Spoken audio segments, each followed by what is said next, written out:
deadly riots over the government's plan to avoid defaulting on its loans. Is that the unemployment keeps rising, and it has to keep rising just because we have an excess supply of goods, which is this is all borrowed money that our and that kids debt is owned by banks in other countries. It's been over a while. Including right here at home. In the form of a convenient personal loan.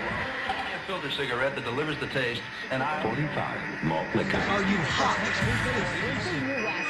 Quite some time ago, by a second America is sponsoring I first learned it from my grandmother. Now, my grandmother was a wonderful person. She taught me how to play the game Monopoly. She understood that the name of the game is to acquire. She would accumulate everything she could, and eventually she became the master of the board. And then she would always say the same thing to me. She'd look at me and she'd say, "One day, you'll learn to play the game." One summer, I played Monopoly almost every day, all day long. And that summer, I learned to play the game. I came to understand the only way to win is to make a total commitment to acquisition. I came to understand that money and possessions, that's the way that you keep score. And by the end of that summer, I was more ruthless than my grandmother. I was ready to bend the rules if I had to win that game. And I sat down with her to play that fall. I took everything she had. I watched her give her last dollar and quit in utter defeat. And then she had one more thing to teach me. Then she said, "Now it all goes back in the box." All those houses and hotels, all the railroads and utility companies, all that property and all that wonderful money. Now it all goes back in the box. None of it was really yours. You got all heated up about it for a while. But it was around a long time before you sat down at the board. And it will be here after you're gone. Players come and players go. Houses and cars, titles and clothes, even your body. Because the fact is that everything I clutch and consume and hoard is going to go back in the box, and I'm going to lose it all. You have to ask yourself, when you finally get the ultimate promotion, when you've made the ultimate purchase, when you buy the ultimate home, when you have stored up financial security and climbed the ladder of success to the highest rung you can possibly climb it, and the thrill wears off, and it will wear off, then what? How far do you have to walk down that road before you see where it leads? Surely you understand, it'll never be enough. So you have to ask yourself the question, what matters?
When I was a young man, growing up in New York City, I refused to pledge allegiance to the flag.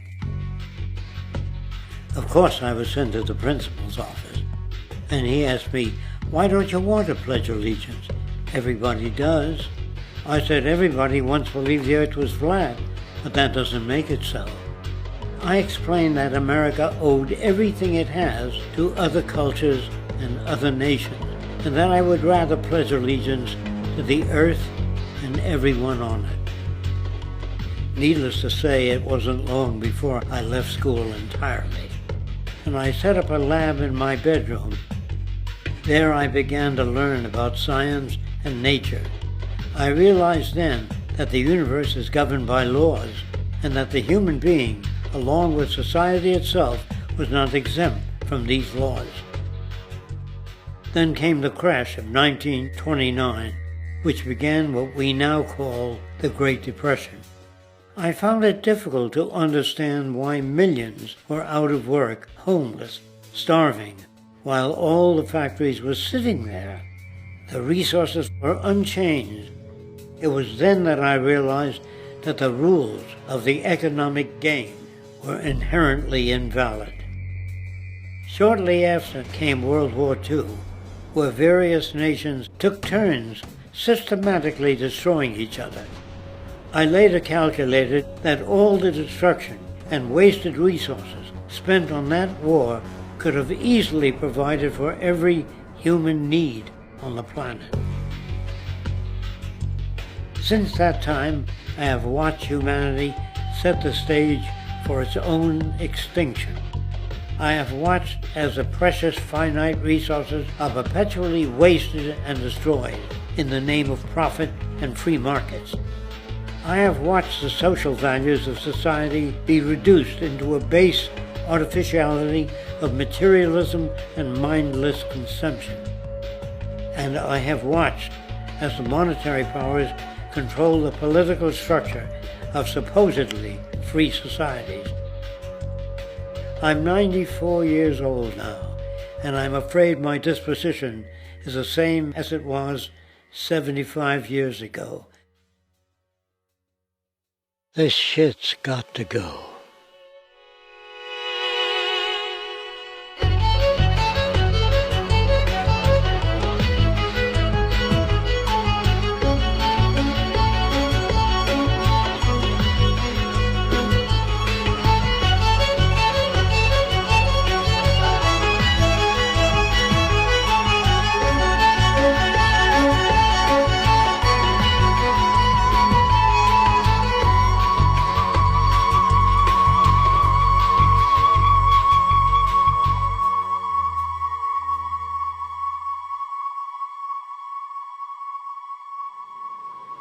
So you're a scientist, and somewhere along the way, hammered into your head is the inevitable nature versus nurture, and that's at least up there with Coke versus Pepsi or Greeks versus Trojans. So nature versus nurture, this by now utterly oversimplifying view of where influences on how a cell deals with an energy crisis, up to what makes us who we are on the most individualistic levels of personality. And what you've got is this complete false dichotomy built around nature as deterministic. At the very bottom of all the causality of life is DNA and the code of codes and the Holy Grail, and everything is driven by it. And at the other end, a much more social science perspective, which is we are social organisms, and biology is for slime molds. Humans are free of biology, and obviously both views are nonsense. What you see instead is it is virtually impossible to understand how biology works outside the context of environment. One of the most crazy-making yet widespread and potentially dangerous notions is, oh, that behavior is genetic. Now, what does that mean? It means all sorts of subtle stuff if you sort of know modern biology, but for most people out there, what it winds up meaning is, a deterministic view of life, one rooted in biology and genetics, genes equal things that can't be changed. Genes equal things that are inevitable and that you might as well not waste resources trying to fix, might as well not put societal energies into trying to improve because it's inevitable, it's unchangeable. And that is sheer nonsense.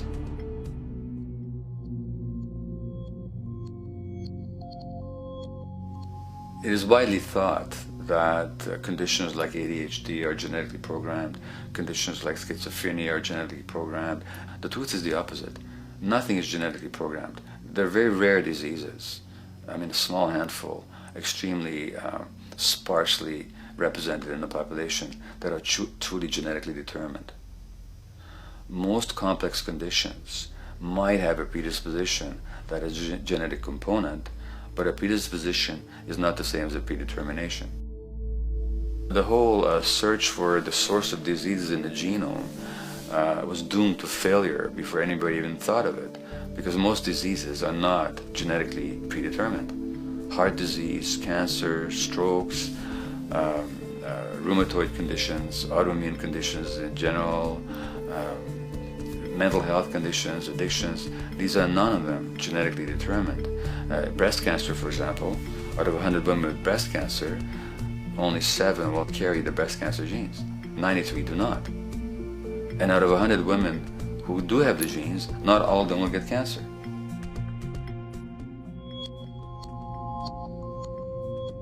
Genes are not just things that make us behave in a particular way regardless of our environment. Genes give us different ways of responding to our environment. And in fact, it looks as if some of the early childhood influences of a kind of child rearing affects gene expression, actually turning on and off different genes to put you on a different developmental track, which may suit the kind of world you've got to deal with. So, for example, a study done in Montreal with suicide victims looked at autopsies of the brains of these people. And it turned out that if a suicide victim, these are usually young adults, had been abused as children, the abuse actually caused a genetic change in the brain that was absent in the brains of people who had not been abused. That's an epigenetic effect. Epi means on top of, so that the epigenetic influence is what happens environmentally to either activate or deactivate certain genes.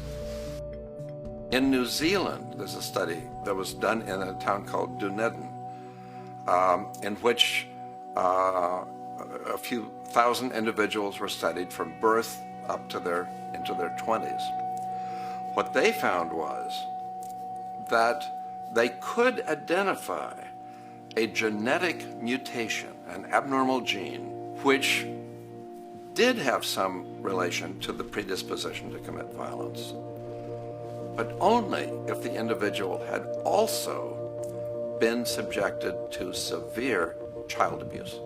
In other words, a child with this abnormal gene would be no more likely to be violent than anybody else, and in fact they actually had a lower rate of violence than people with normal genes, as long as they weren't abused as children.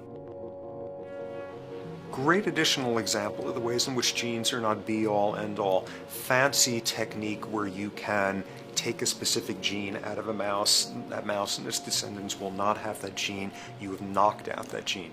So there's this one gene that codes for a protein that has something to do with learning and memory, and this fabulous demonstration, knock out that gene and you have a mouse that doesn't learn as well. Ooh, a genetic basis for intelligence. What was much less appreciated in that landmark study that got picked up by the media left and right is take those genetically impaired mice and raise them in a much more enriched, stimulating environment than your normal mice in a lab cage, and they completely overcame that deficit. So when one says in a contemporary sense that, oh, this behavior is genetic, to the extent that that's even a valid sort of phrase to use, what you're saying is there is a genetic contribution to how this organism responds to environment. Genes may influence the readiness with which an organism will deal with a certain environmental challenge. That's not the version most people have in their minds. And not to be too soapboxing, but run with the old sort of version of it's genetic, and it's not that far from a history of eugenics and things of that sort. It's a widespread misconception, and it's a potentially fairly dangerous one. One reason that the sort of biological explanation for violence, one reason that hypothesis is potentially dangerous, it's not just misleading, it can really do harm, is because if you believe that, you could very easily say, well, there's nothing we can do to change the predisposition people have to becoming violent. All we can do if somebody becomes violent is punish them, lock them up or execute them. But we don't need to worry about changing the social environment or the social preconditions that may lead people to become violent, because that's irrelevant. The genetic argument allows us the luxury of ignoring past and present historical and social factors. And in the words of Louis Menand, he wrote in the New Yorker, very astutely, he said, "It's all in the genes, an explanation for the way things are that does not threaten the way things are. Why should someone feel unhappy or engage in antisocial behavior when that person is living in the freest and most prosperous nation on earth? It can't be the system. There must be a flaw in the wiring somewhere," which is a good way of putting it. So the genetic argument is simply a cop-out, which allows us to ignore the social and economic and political factors that in fact underlie many troublesome behaviors.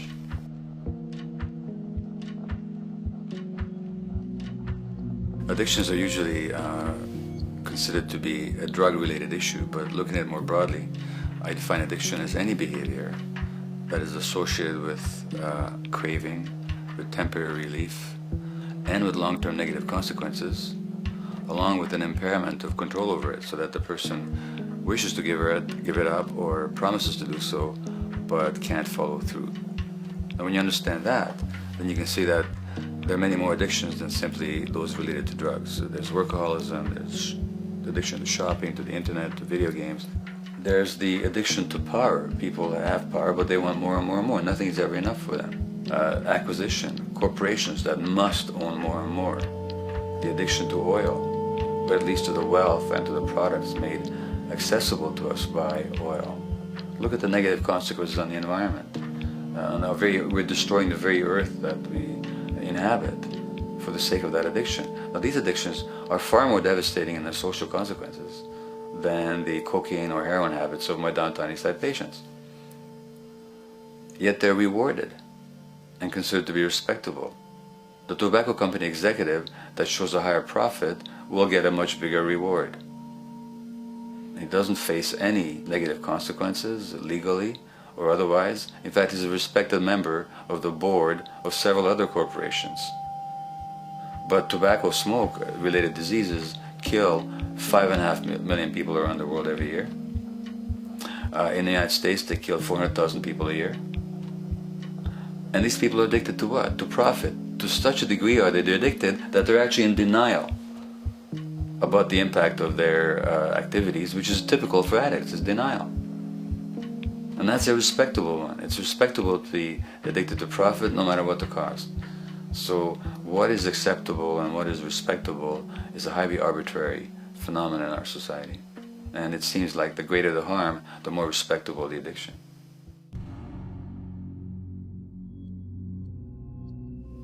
There's a general myth that drugs in themselves are addictive. In fact, the war on drugs is predicated on the idea that if you interdict the sources of drugs, you can deal with addiction that way. Now, if we understand addiction in a broader sense, we see that nothing in itself is addictive. No substance, no drug is by itself addictive, and no behavior is by itself addictive. Many people can go shopping without becoming shopaholics. Not everybody becomes a food addict. Not everyone who drinks a glass of wine becomes an alcoholic. So the real issue is what makes people susceptible, because it's the combination of a susceptible individual and the to potentially addictive substance or behavior that actually then makes for full flowering of addiction. In short, it's not the drug that's addictive, it's the question of the susceptibility of the individual to being addicted to a particular substance or behavior. If we wish to understand what then makes some people susceptible, we actually have to look at their life experience. The old idea, although it's old, but it's still broadly held, that addictions are due to some genetic cause is simply scientifically untenable. What the case is actually is that certain life experiences make people susceptible. Life experiences that not only shape the person's personality and psychological needs, but also their very brains in certain ways. And that process begins in utero.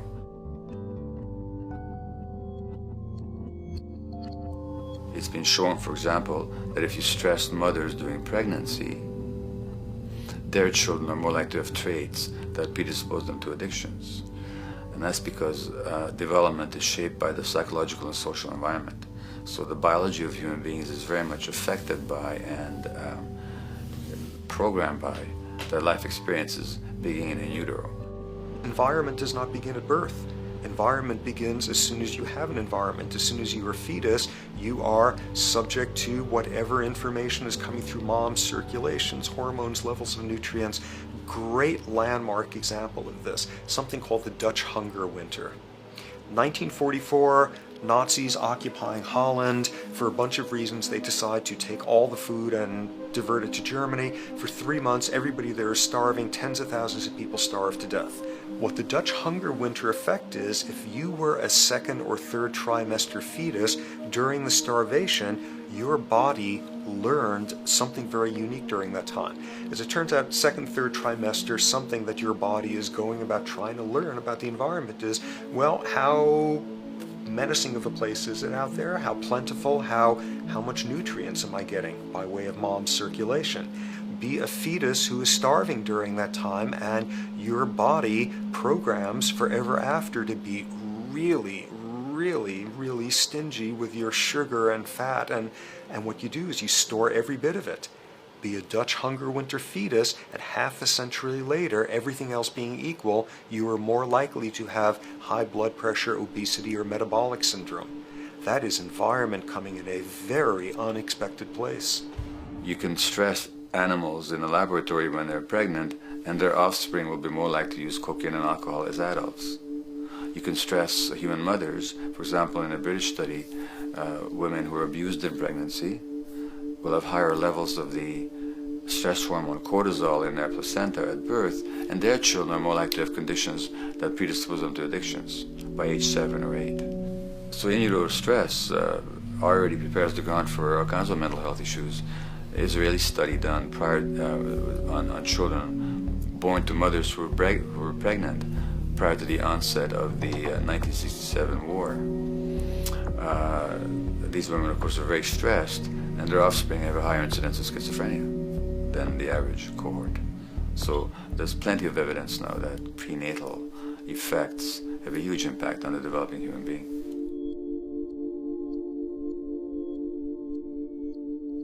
The point about human development, and specifically human brain development, is that it occurs mostly under the impact of the environment and mostly after birth. Now, if you compare us to a horse, which can run on the first day of life, we see that we are very undeveloped. We can't muster that much neurological coordination, balance, muscle strength, visual acuity until a year and a half, 2 years. And that's because the brain development that in the horse happens in the safety of the womb, in a human being has to happen after birth.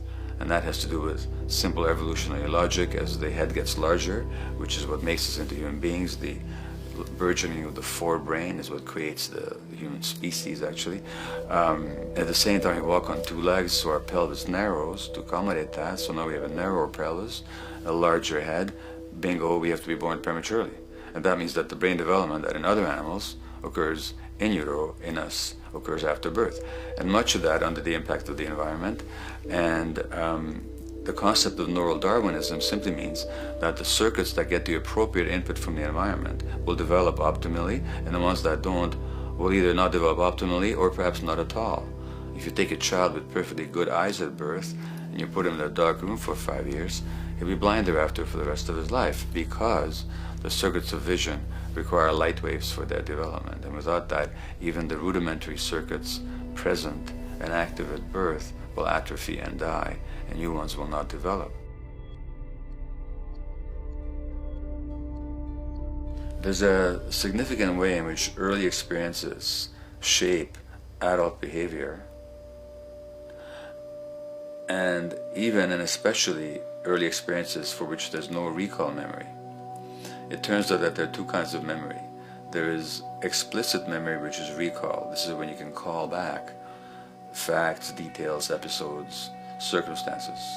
But the structure in the brain, which is called the hippocampus, which encodes recall memory, it doesn't even begin to develop fully until 1.5 years, and it's not fully developed till much later, which is why hardly anybody has any recall memory prior to 18 months. But there's another kind of memory, which is called implicit memory, which is in fact an emotional memory, where the emotional impact and the interpretation that the child makes of those emotional experiences is ingrained in the brain in the form of nerve circuits ready to fire without specific recall. So to give you a clear example, people who are adopted have a lifelong sense of rejection very often. They can't recall the adoption, they can't recall the separation from birth mother, because there's nothing there to recall with. But the emotional memory of separation and rejection is deeply embedded in their brains. Hence, they're much more likely to experience a sense of rejection and a great emotional upset when they perceive themselves as being rejected than other people. That's not unique to people who are adopted, but it's particularly strong in them because of this function of implicit memory. People who are addicted, given that they, according to all the research literature, certainly in my experience, the hardcore addicts virtually were all significantly abused as children or suffered severe emotional loss. Their emotional or implicit memories are those of a world that's not safe and not helpful, caregivers who are not to be trusted, and relationships that are not safe enough to open up to vulnerably. And hence their responses tend to be to keep themselves separate from really intimate relationships, not to trust caregivers, doctors and other people who are trying to help them, and generally see the world as an unsafe place. And that's strictly a function of implicit memory, which sometimes has to do with incidents they don't even recall.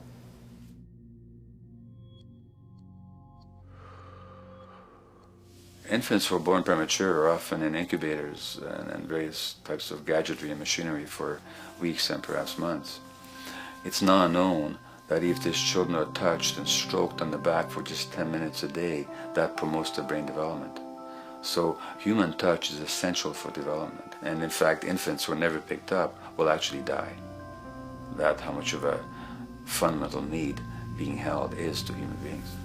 In our society, there's an unfortunate tendency to tell parents not to pick up their kids, not to hold them, not to pick up babies who are crying for fear of spoiling them, or to encourage them to sleep through the night. You don't pick them up, which is just the opposite of what the child needs. And these children might go back to sleep because they give up and their brains just shut down as a way of defending against the vulnerability of being abandoned really by their parents. But their implicit memories will be that of a world that doesn't give a damn. A lot of these differences are structured very early in life. In a way, if you like, the parental experience of adversity, how tough life is or how easy it is passed on to children, whether through maternal depression or parents being bad-tempered with their kids because they've had a hard day or just being too tired at the end of the day. And these have very powerful effects, programming children's development, which we know a lot about now. But that early sensitivity isn't just an evolutionary mistake. It exists again in many different species. Even seedlings, there's an early adaptive process to the kind of environment they're growing up in. But for humans, the adaptation is to the quality of social relations. And so early life, how nurturing or how much conflict, how much attention you get, is a taster of the kind of world you may be growing up in. Are you growing up in a world where you have to fight for what you can get? watch your back, fend for yourself, learn not to trust others? Or are you growing up in a society where you depend on reciprocity, mutuality, cooperation, where empathy is important, where your security depends on good relations with other people? And that needs a very different emotional and cognitive development. And that's what the early sensitivity is about. And parenting is almost, quite unconsciously, a system for passing on that experience to children of the kind of world they're in. The great British child psychiatrist D.W. Winnicott said that fundamentally two things can go wrong in childhood. One is when things happen that shouldn't happen, and then things that should happen but don't. And the first category is the traumatic and abusive and abandonment experiences of my downtown East Side patients and of many addicts. That's what shouldn't happen but did. But then there is the non-stressed, attuned, non-distracted attention of the parent that every child needs, that very often children don't get. They're not abused, they're not neglected, and they're not traumatized. But what should happen, the presence of the emotionally available, nurturing parent, just is not available to them because of the stresses in our society and the parenting environment. And the psychologist Alan Shore calls that proximal abandonment, when the parent is physically present but emotionally absent. I have spent roughly the last 40 years of my life working with the most violent people our society produces, murderers, rapists, and so on, in an attempt to understand what causes this violence.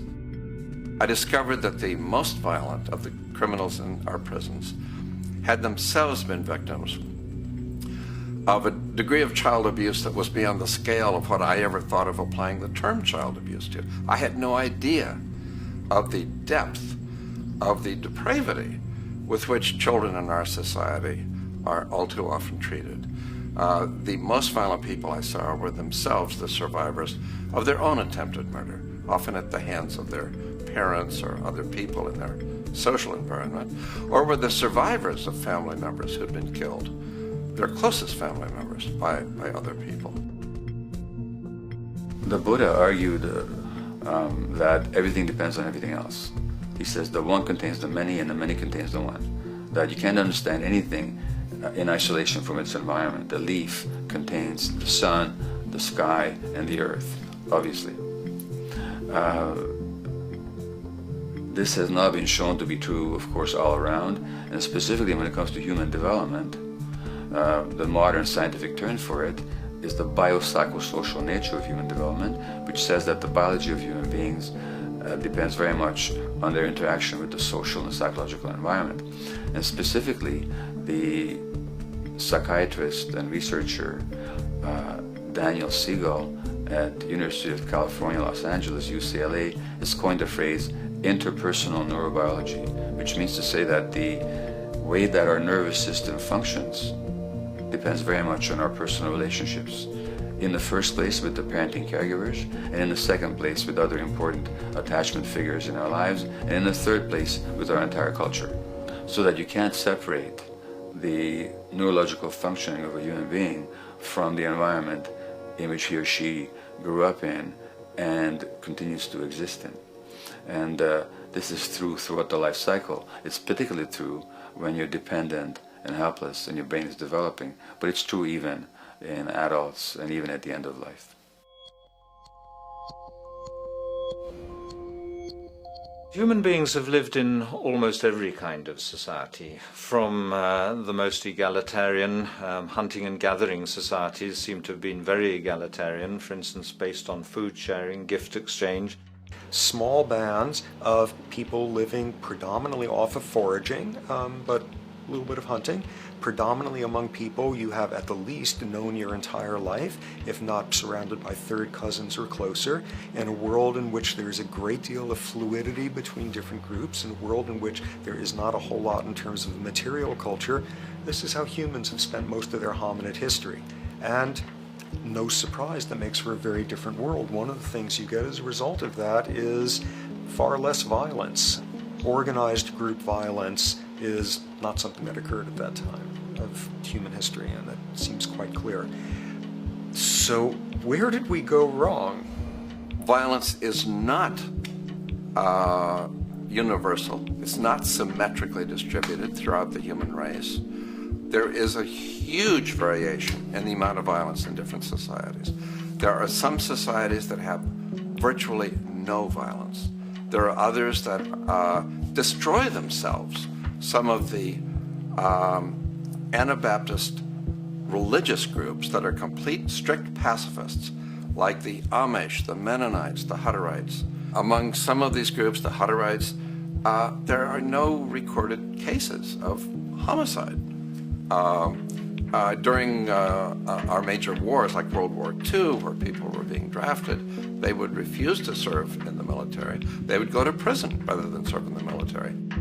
In the kibbutzim in Israel, the level of violence is so low that the criminal courts there will often send violent offenders, people who have committed crimes, to live on the kibbutzim in order to learn how to live a nonviolent life, because that's the way people live there.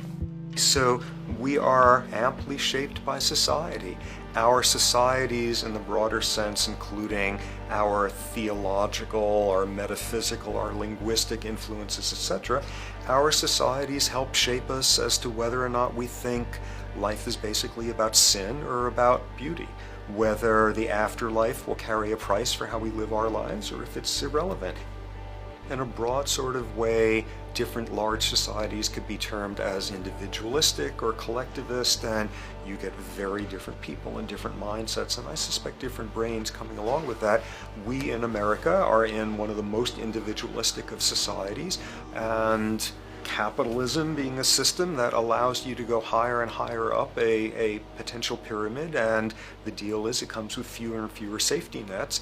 By definition, the more stratified a society is, the fewer people you have as peers, the fewer people with whom you have symmetrical, reciprocal relationships, and instead all you have are differing spots and endless hierarchies.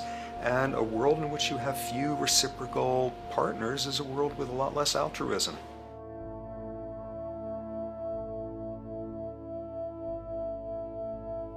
Alright, so this brings us to a total impossible juncture, which is to try to make sense in perspective of science as to what the nature is of human nature. You know, on a certain level, the nature of our nature is not to be particularly constrained by our nature. We come up with more social variability than any species out there, more systems of belief, of styles of family structures, of ways of raising children. The capacity for variety that we have is extraordinary. In a society which is predicated on competition and really very often the ruthless exploitation of one human being by another, the profiteering of other people's problems, and very often the creation of problems for the purpose of profiteering, the ruling ideology will very often justify that behavior by appeals to some fundamental and unalterable human nature. So the myth in our society is that people are competitive by nature, and that they're individualistic, and that they're selfish.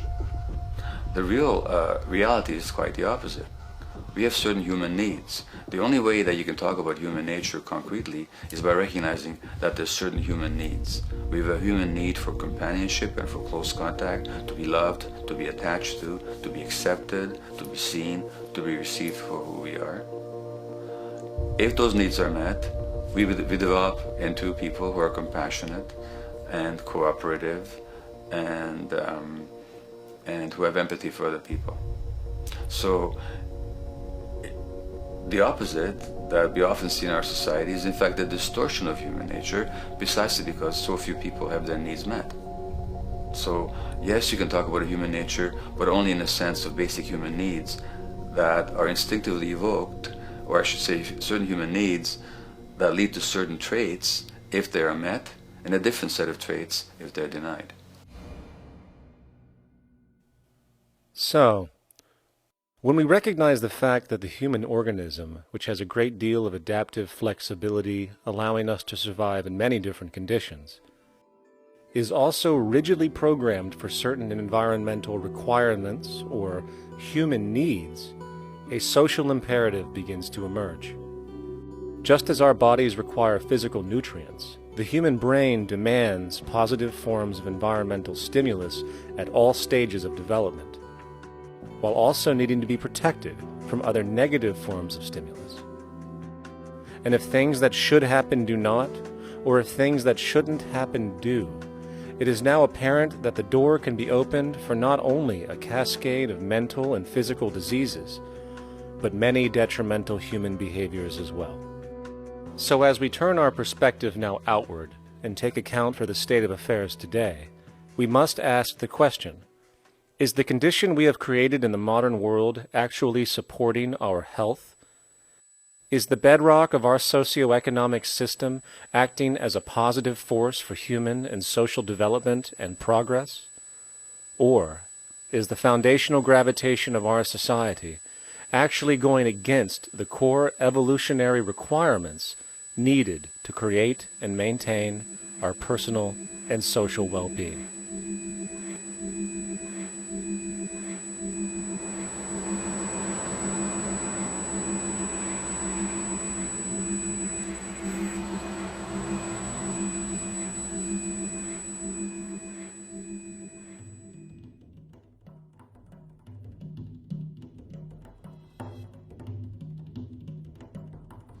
So one might ask, where did this all begin?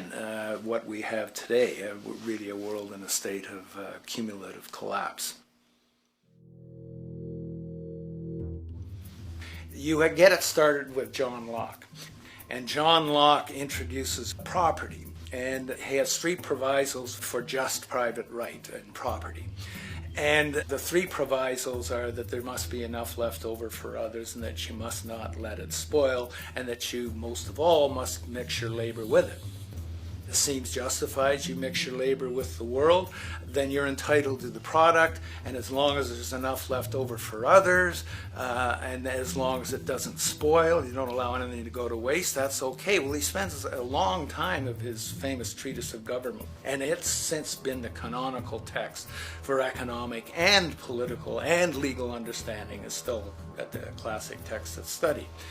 Well, what he did is, after he gives the provisos, and you're almost thinking at the time whether you're for private property or not, he's given a very good and plausible and powerful defense of private property here. Well, he drops them.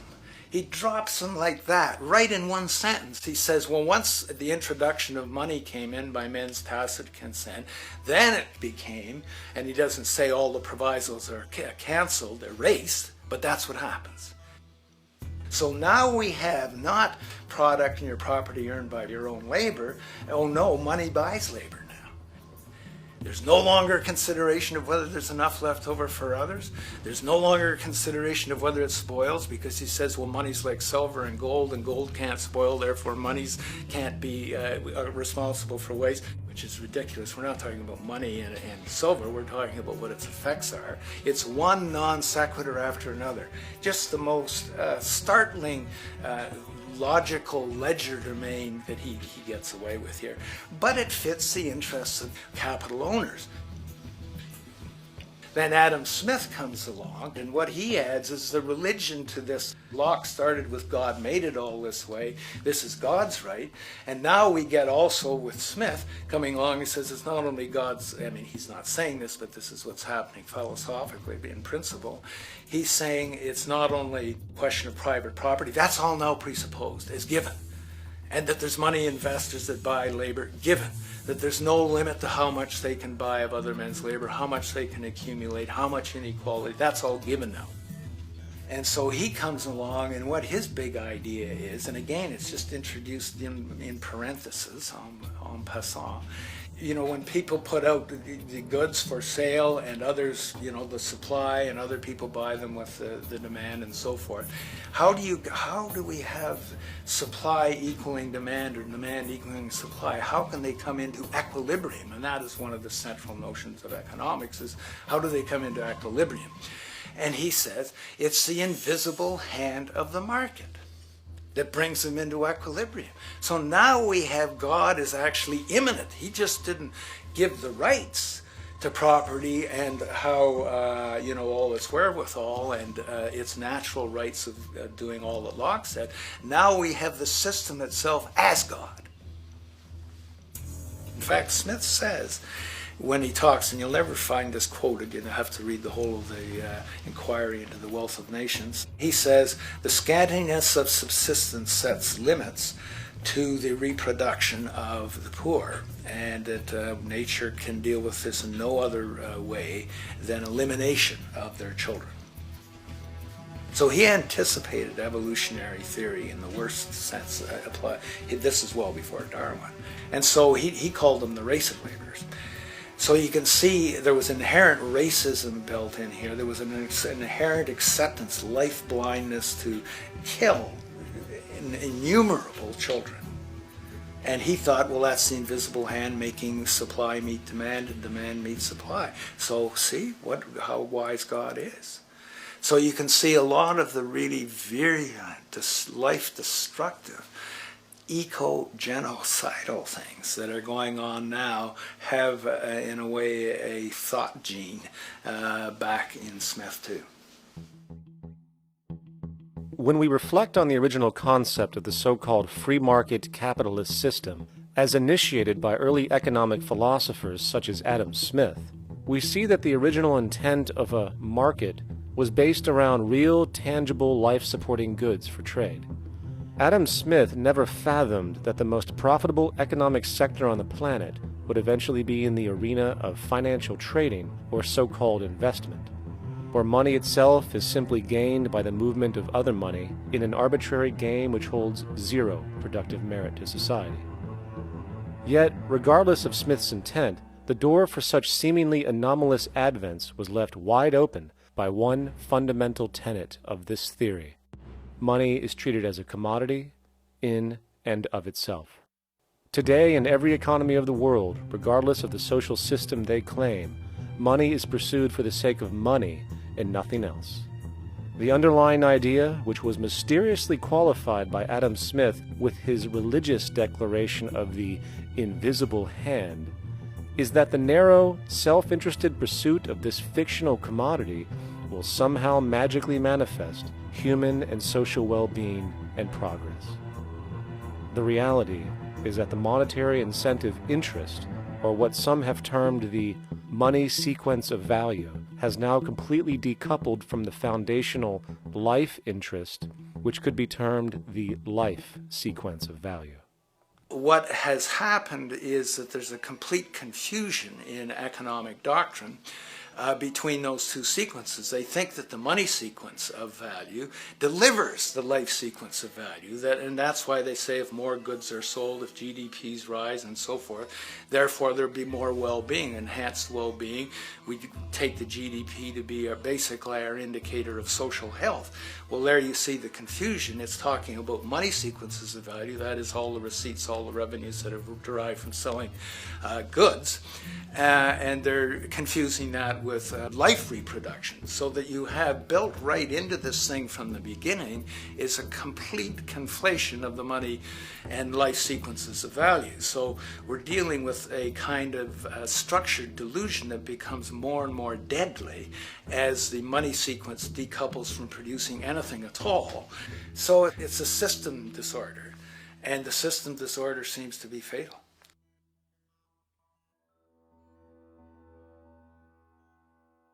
In society today, you seldom hear anyone speak of the progress of their country or society in terms of their physical well-being, state of happiness, trust, or social stability. Rather, the measures are presented to us through economic abstractions. We have the gross domestic product, the consumer price index, the value of the stock market, rates of inflation, and so on. But does this tell us anything of real value as to the quality of people's lives? No, all these measures have to do with the money sequence itself and nothing more. For example, the gross domestic product of a country is a measure of the value of goods and services sold. This measure is claimed to correlate to the standard of living of a country's people. In the United States, healthcare accounted for over 17% of GDP in 2009, amounting to over $2.5 trillion spent, hence creating a positive effect on this economic measure. And based on this logic, it would be even better for the U.S. economy if healthcare services increased more so, perhaps to $3 trillion or $5 trillion, since that would create more growth, more jobs, and hence boasted by economists as a rise in their country's standard of living. But wait a minute, what do healthcare services actually represent? Well, sick and dying people. That's right, the more unhealthy people there are in America, the better the economy. Now, that is not an exaggeration or a cynical perspective. In fact, if we step back far enough, you will realize that the GDP not only doesn't reflect real public or social health on any tangible level, it is, in fact, mostly a measure of industrial inefficiency and social degradation. And the more you see it rise, the worse things are becoming with respect to personal, social, and environmental integrity. You have to create problems to create profit. There is no profit under the current paradigm in saving lives, putting balance on this planet, having justice and peace or anything else. There's just no profit there. There's an old saying, pass a law, create a business, whether you're creating a business for a lawyer or whatever. So, crime does create business, just like destruction creates business in Haiti. We have now roughly 2 million people incarcerated in this country, and of those, many of them are in prisons run by private corporations, Corrections Corporation of America, Wackenhut, who trade their stock on Wall Street based upon how many people are in jail. Now that's sickness, but that is a reflection of what this economic paradigm calls for. So what exactly does this economic paradigm call for? What is it that keeps our economic system going? Consumption. Or more accurately, cyclical consumption. When we break down the foundation of classic market economics, we are left with a pattern of monetary exchange that simply cannot be allowed to stop or even substantially slowed, if the society as we know it is to remain operational. There are three main actors on the economic stage: the employee, the employer, and the consumer. The employee sells labor to the employer for income. The employer sells its production services and hence goods to the consumer for income. And the consumer, of course, is simply another role of the employer and employee, spending back into the system to enable the cyclical consumption to continue. In other words, the global market system is based on the assumption that there will always be enough product demand in society to move enough money around at a rate which can keep the consumption process going. And the faster the rate of consumption, the more so-called economic growth is assumed, and so the machine goes. But hold on, I thought an economy was meant to, economize? Doesn't the very term have to do with preservation and efficiency and a reduction of waste? So how does our system, which demands consumption and the more the better, efficiently preserve or economize at all? Well, it doesn't. The intent of the market system is, in fact, the exact opposite of what a real economy is supposed to do, which is efficiently and conservatively orient the materials for production and distribution of life-supporting goods. We live on a finite planet with finite resources, where, for example, the oil we utilize took millions of years to develop, where the minerals we use took billions of years to develop. So, having a system that deliberately promotes the acceleration of consumption for the sake of so-called economic growth is pure ecocidal insanity. Absence of waste, that's what efficiency is. Absence of waste. This system is more wasteful than all the other existing systems in the history of the planet. Every level of life organization and life system is in a state of crisis and challenge and decay or collapse. No peer-reviewed journal in the last 30 years will tell you anything different. That is that every life system is in decline, as well as social programs, as well as our water access. Try to name any means of life that isn't threatened and in danger. You can't. There really isn't one, and that's very, very despairing. But we haven't even figured out the causal mechanism. We don't want to face the causal mechanism. We just want to go on, that's what insanity is, where you keep doing the same thing over and over again, though it clearly doesn't work. So you're really dealing with not an economic system, but I would go so far as to say an anti-economic system. There's an old saying that the competitive market model seeks to create the best possible goods at the lowest possible prices.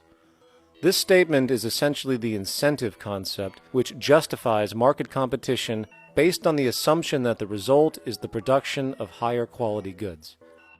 If I was going to build myself a table from scratch, I would naturally build it out of the best, most durable materials possible, right? With the intent for it to last as long as possible. Why would I want to make something poor, knowing I would have to eventually do it again and expend more materials and more energy? Well, as rational as that may seem in the physical world, when it comes to the market world, it is not only explicitly irrational, it is not even an option. It is technically impossible to produce the best of anything if a company is to maintain a competitive edge and hence remain affordable to the consumer. Literally everything created and set for sale in the global economy is immediately inferior the moment it is produced, for it is a mathematical impossibility to make the most scientifically advanced, efficient, and strategically sustainable products. This is due to the fact that the market system requires that cost efficiency, or the need to reduce expenses, exist at every stage of production, from the cost of labor to the cost of materials and packaging, and so on. This competitive strategy, of course, is to make sure the public buys their goods rather than from a competing producer, which is doing the exact same thing to also make their goods both competitive and affordable. This immutably wasteful consequence of the system could be termed intrinsic obsolescence. However, this is only one part of a larger problem. A fundamental governing principle of market economics, one that you will not find in any textbook, by the way, is the following. Nothing produced can be allowed to maintain a lifespan longer than what can be endured in order to continue cyclical consumption. In other words, it is critical that stuff break down, fail, and expire within a certain amount of time. This is termed planned obsolescence. Planned obsolescence is the backbone of the underlying market strategy of every goods-producing corporation in existence. While very few, of course, would admit to such a strategy outright, what they do is mask it within the intrinsic obsolescence phenomenon just discussed, while often ignoring or even suppressing new advents in technology which might create a more sustainable, durable good. So, if it wasn't wasteful enough that the system inherently cannot allow the most durable and efficient goods to be produced, planned obsolescence deliberately recognizes that the longer any good is in operation, the worse it is for sustaining cyclical consumption and hence the market system itself.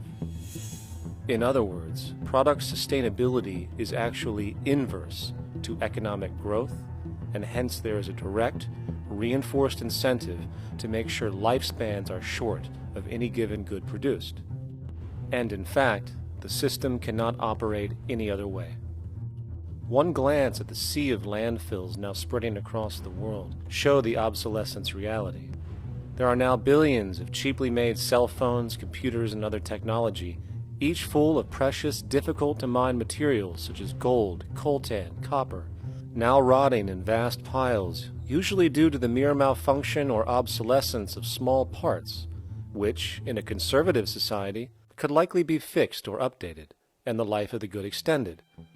Unfortunately, as efficient as that may seem in our physical reality, living on a finite planet with finite resources, it is explicitly inefficient with respect to the market. To put it into a phrase, efficiency, sustainability, and preservation are the enemies of our economic system. Likewise, just as physical goods need to be constantly produced and reproduced, regardless of their environmental impact, the service industry operates with an equal rationale. The fact is, there is no monetary benefit to resolving any problems which are currently being serviced, At the end of the day, the last thing the medical establishment really wants is the curing of diseases such as cancer, which would eliminate countless jobs and trillions in revenue.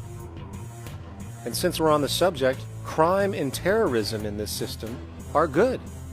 Well, at least economically, for it is employing police, generating high-value commodities for security, not to mention the value of prisons that are privately owned for profit. And how about war? The war industry in America is a huge driver of GDP, one of the most profitable industries, producing weapons of death and destruction. The favorite game of this industry is to blow things up and then go and rebuild them for profit.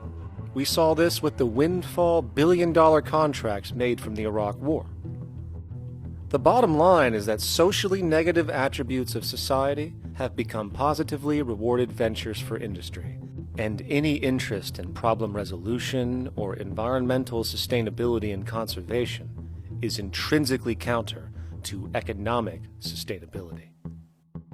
And this is why, every time you see the GDP rise in any country, you are witnessing an increase in necessity, whether real or contrived. And by definition, a necessity is rooted in inefficiency.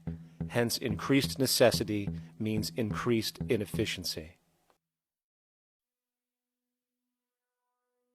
The American dream is based on rampant consumerism. It is based upon the fact that mainstream media, and especially commercial advertising, all corporations who need this infinite growth have convinced us or brainwashed most people in America, and hence the world, that we have to have X number of material possessions and the possibility of gaining infinitely more material possessions in order to be happy. That's just not true. So why do people continue to buy in this way, which is ultimately eco-genocidal in its systemic effects cumulatively? And it just is classical operant conditioning. You simply put inputs of conditioning into the organism, and you have outputs of desired behaviors or goals or objectives. And it has all the resources of technology. And they boast about how they get into the minds of infants. What they hear is already making them conditioned to the brand. Then you see, well, that's how people have been such fools. In a way, they've been taught to be fools. It's a value system disorder. You know, if there is any testament to the plasticity of the human mind, if there is any proof to how malleable human thought is and how easily conditioned and guided people can become based on the nature of their environmental stimulus and what it reinforces, the world of commercial advertising is the proof. You have to stand in awe at the level of brainwashing where these programmed robots known as consumers wander the landscape only to walk into a store and spend, say, $4,000 on a handbag that likely costs $10 to make in a sweatshop overseas, only for the brand status it supposedly represents in the culture. Or perhaps the ancient communal traditions which increase trust and cohesiveness in society, which have now been hijacked by acquisitive, materialistic values, where now annually we exchange useless crap a few times a year. And we might wonder why so many today have a compulsion to shopping and acquisition, when it is clear that they have been conditioned from childhood to expect material goods as a sign of their status with friends and family. The fact is, the foundation of any society are the values that support its operation, and our society, as it exists, can only operate if our values support the conspicuous consumption it requires to continue the market system. 75 years ago, consumption in America and much of the First World was half of what we see today per person. Today's new consumer culture has been manufactured and imposed due to the very real need for higher and higher levels of consumption. And this is why most corporations now spend more money on advertising than the actual process of product creation itself. They work diligently to create a false need for you to fill, and it happens to work. You know, economists are in fact not economists at all. They're propagandists of money value. And you'll find that all their models basically get down to token exchanges that are to the profit of one side or both sides or whatever, but they're completely disconnected from the actually existing world of reproduction.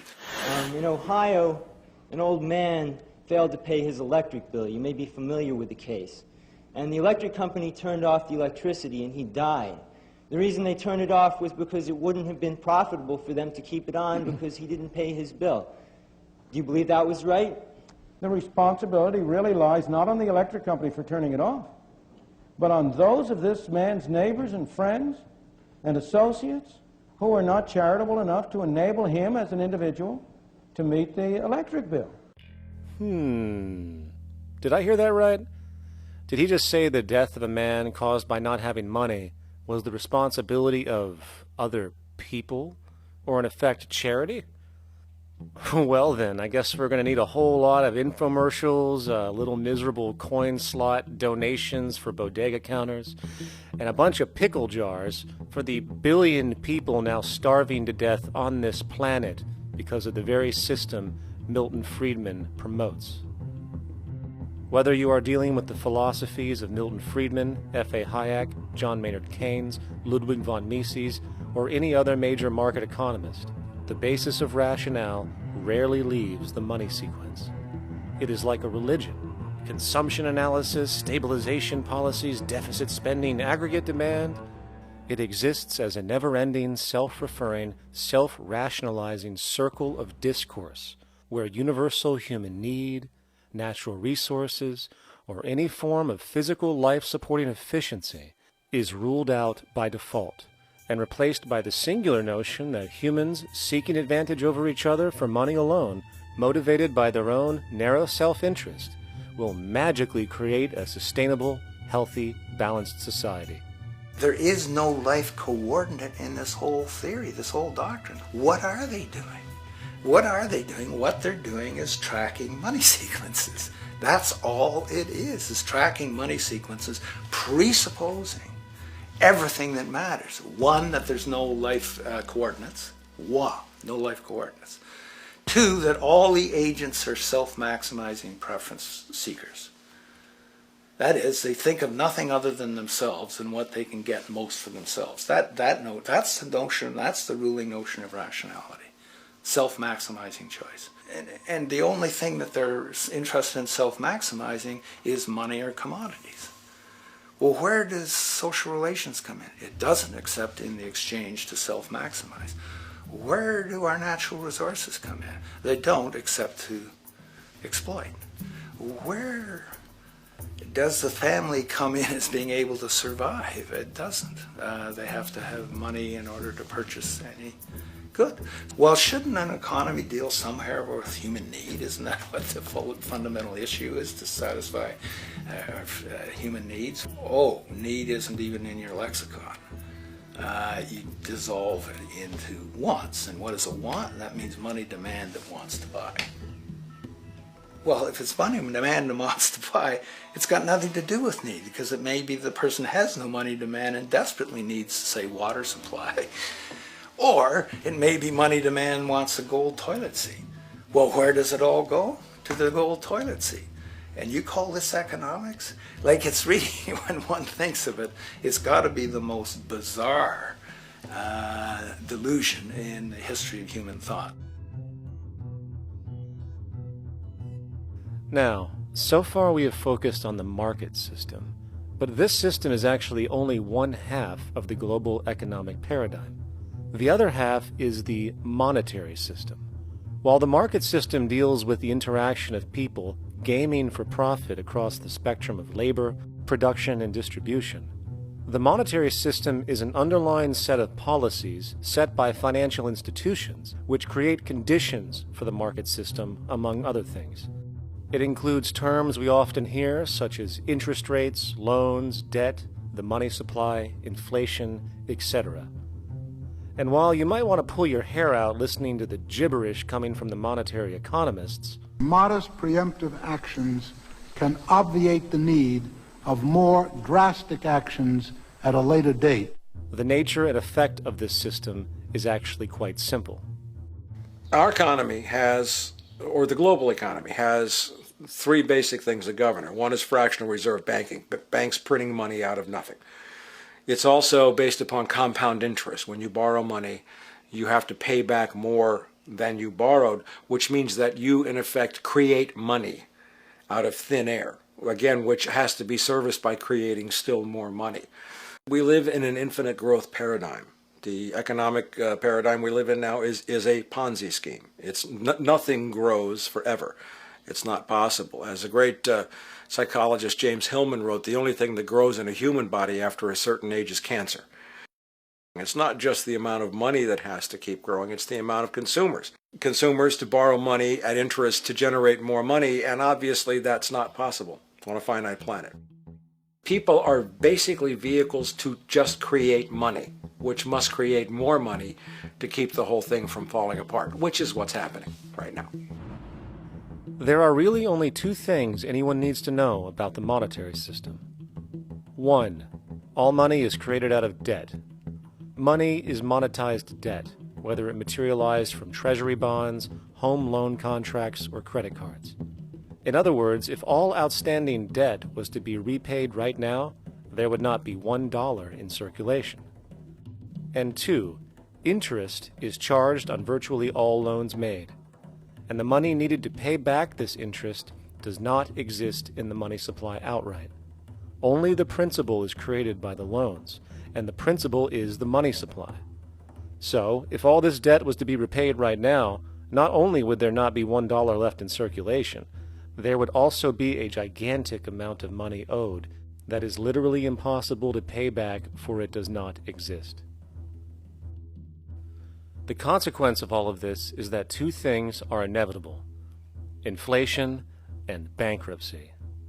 As far as inflation, this can be seen as an historical trend in virtually every country today, and easily tied to its cause, which is the perpetual increase of the money supply, which is required to cover the interest charges and keep the system going. As far as bankruptcy, it comes in the form of debt collapse. This collapse will inevitably occur with a person, a business, or a country, and typically happens when the interest payments are no longer possible to make. But there is a bright side to all of this. Well, at least in terms of the market system, because debt creates pressure.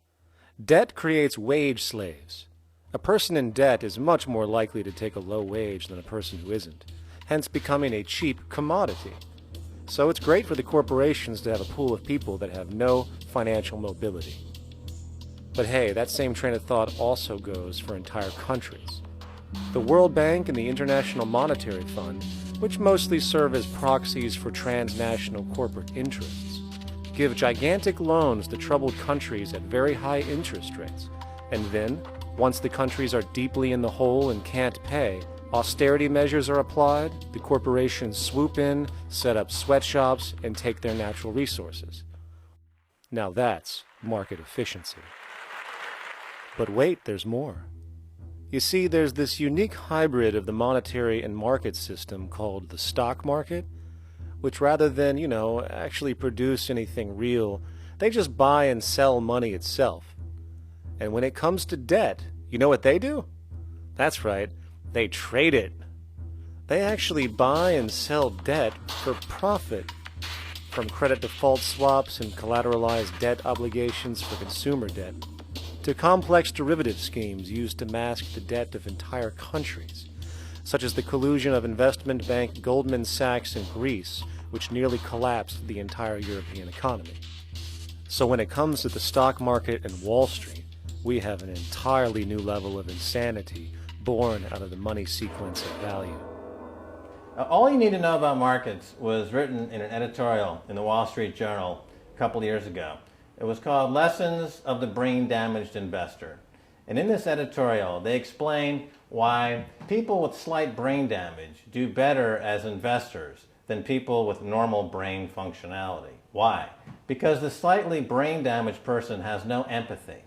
And that's the key. If you don't have any empathy, you do well as an investor. And so Wall Street breeds people who have no empathy, to go in there and to make decisions and make trades that they have no compunction about and no thought whatsoever as to what they're doing might affect their fellow human being. So they breed these robots, these people who have no souls. And since they don't even want to pay these people anymore, they're now breeding robots, real algorithmic traders. Goldman Sachs and the high-frequency trading scandal. They put a computer next to the exchange, the New York Stock Exchange. This computer, this co-located computer, as they call it, it front-runs all the trades on the exchange, and it hits the exchange with volumes of orders in ways that scalp pennies and nickels away from the exchange. It's like they're siphoning money all day long. They went one quarter last year, 30 or 60 straight days without a single down day and made millions of dollars every single day. Is that because, well, that's statistically impossible. When I worked on Wall Street, the way it works is everyone kicks upstairs the bribes.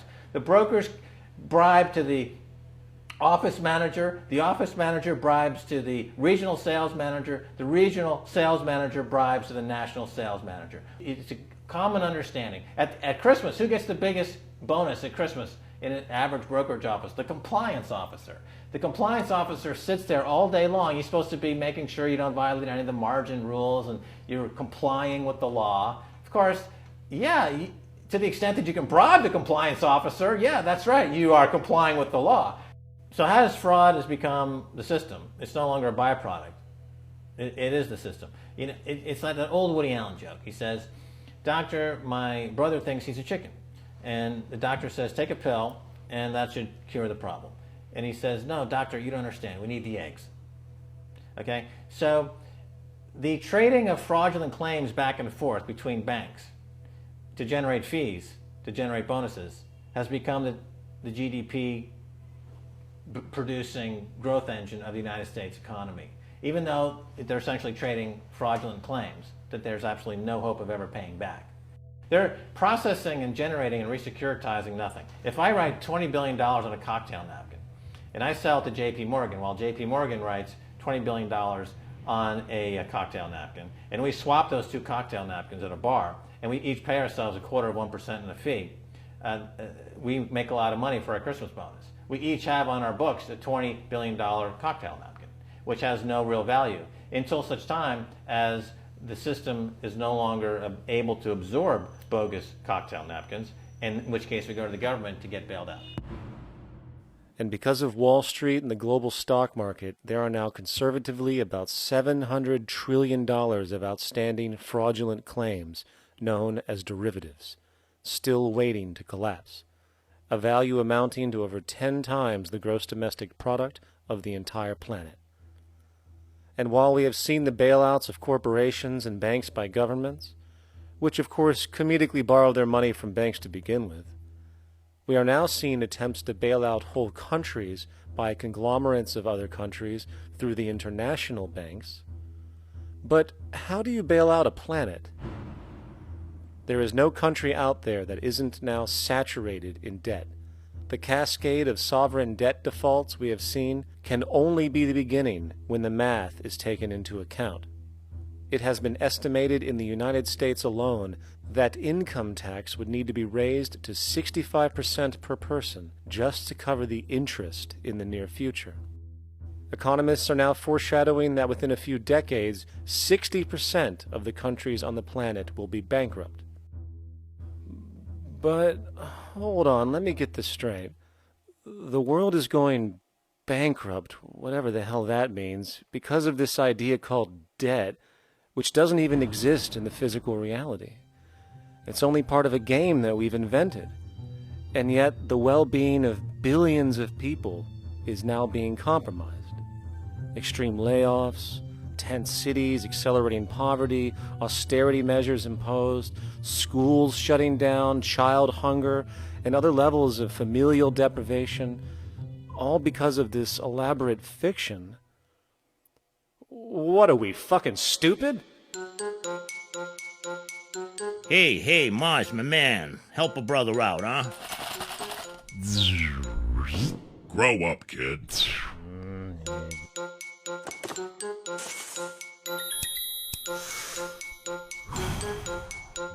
Saturn, what's up, man? You remember that smoking nebula I hooked you up with a while back? Listen, Earth, we're getting really tired of you. You've been given everything, and yet you waste it all. You got plenty of resources, and you know it. Why don't you grow up and learn some responsibility, for Christ's sake? You're making your mother miserable.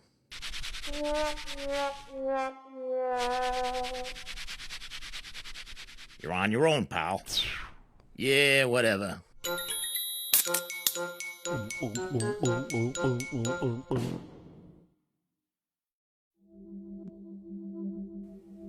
Now, all of this considered, from the waste machine known as the market system to the debt machine known as the monetary system, hence creating the monetary market paradigm which defines the global economy today, there is one consequence that runs through the entire machine: inequality.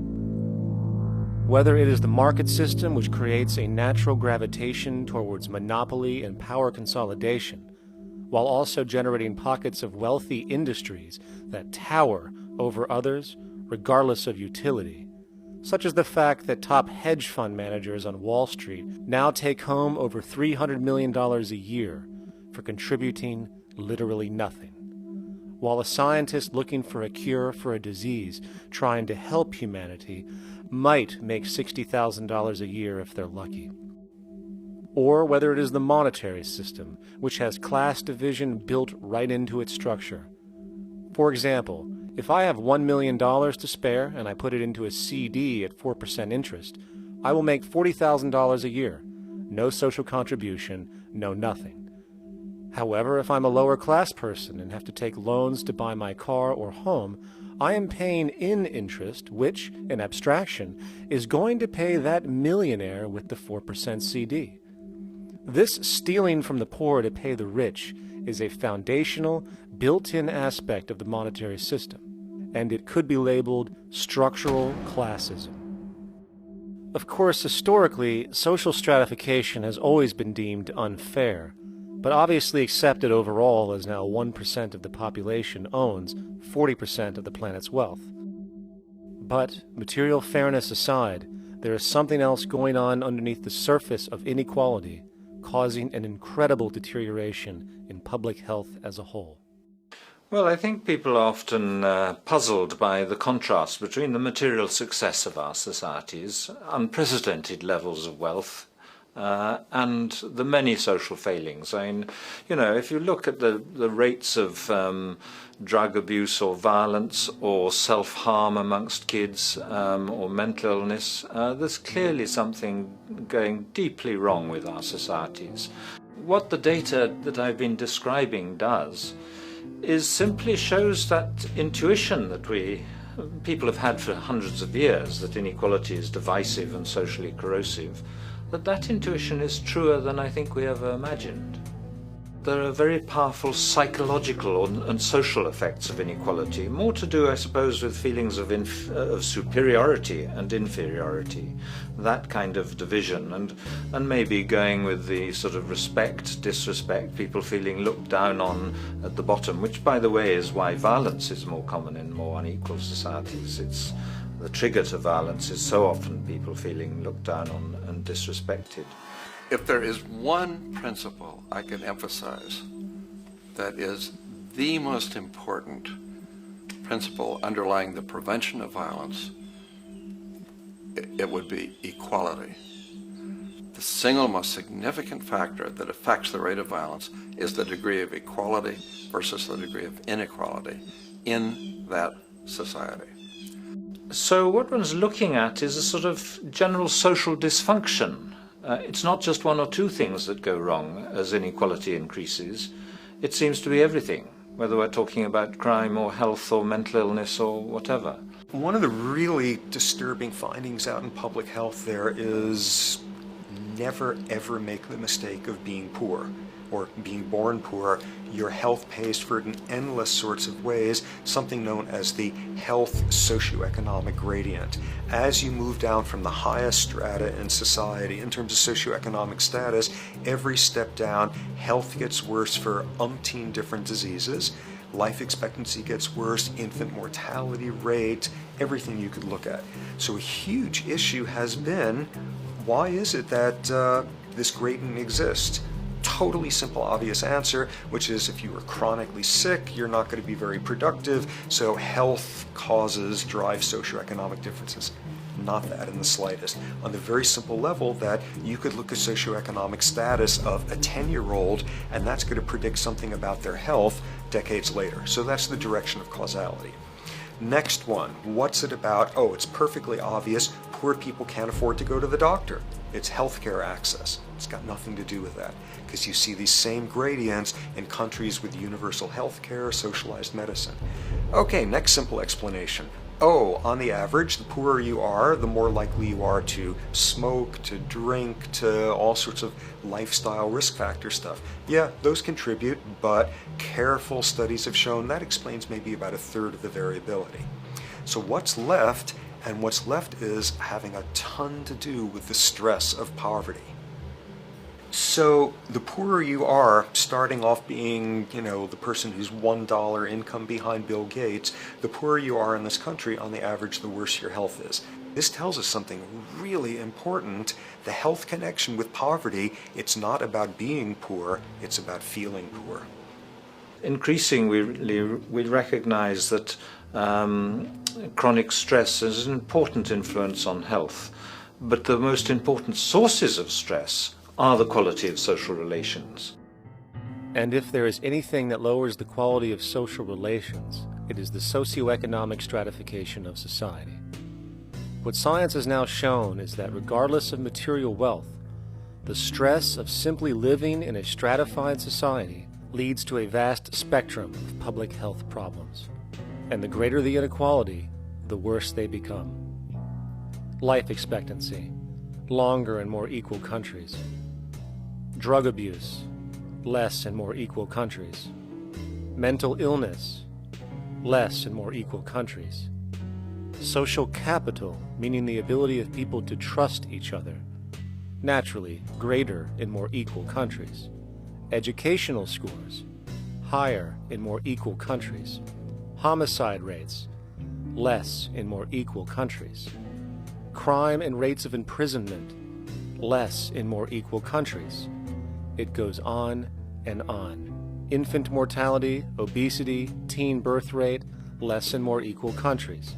And perhaps most interesting, innovation, greater in more equal countries, which challenges the age-old notion that a competitive, stratified society is somehow more creative and inventive. Moreover, a study done in the UK called the Whitehall Study confirmed that there is a social distribution of disease as you go from the top of the socioeconomic ladder to the bottom. For example, it was found that the lowest rungs of the hierarchy had a 4-fold increase of heart disease-based mortality compared to the highest rungs. And this pattern exists irrespective of access to health care. Hence, the worse a person's relative financial status, the worse their health is going to be on average. This phenomenon is rooted in what could be termed psychosocial stress, and it is at the foundation of the greatest social distortions plaguing our society today. Its cause? The monetary market system. Make no mistake, the greatest destroyer of ecology, the greatest source of waste and depletion and pollution, the greatest purveyor of violence, war, crime, poverty, animal abuse, and inhumanity, the greatest generator of social and personal neuroses, mental disorders, depression, anxiety, not to mention the greatest source of social paralysis, stopping us from moving into new methodologies for personal health, global sustainability, and progress on this planet, is not some corrupt government or legislation, not some rogue corporation or banking cartel, not some flaw of human nature, and not some secret hidden cabal that controls the world. It is, in fact, the socio-economic system itself at its very foundation.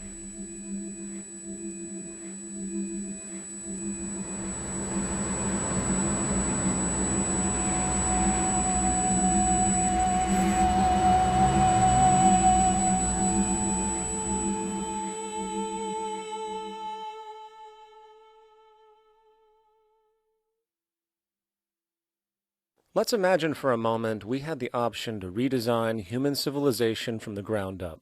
What if, hypothetically speaking, we discovered an exact replica of the planet Earth, and the only difference between this new planet and our current one is that human evolution had not occurred. It was an open palette.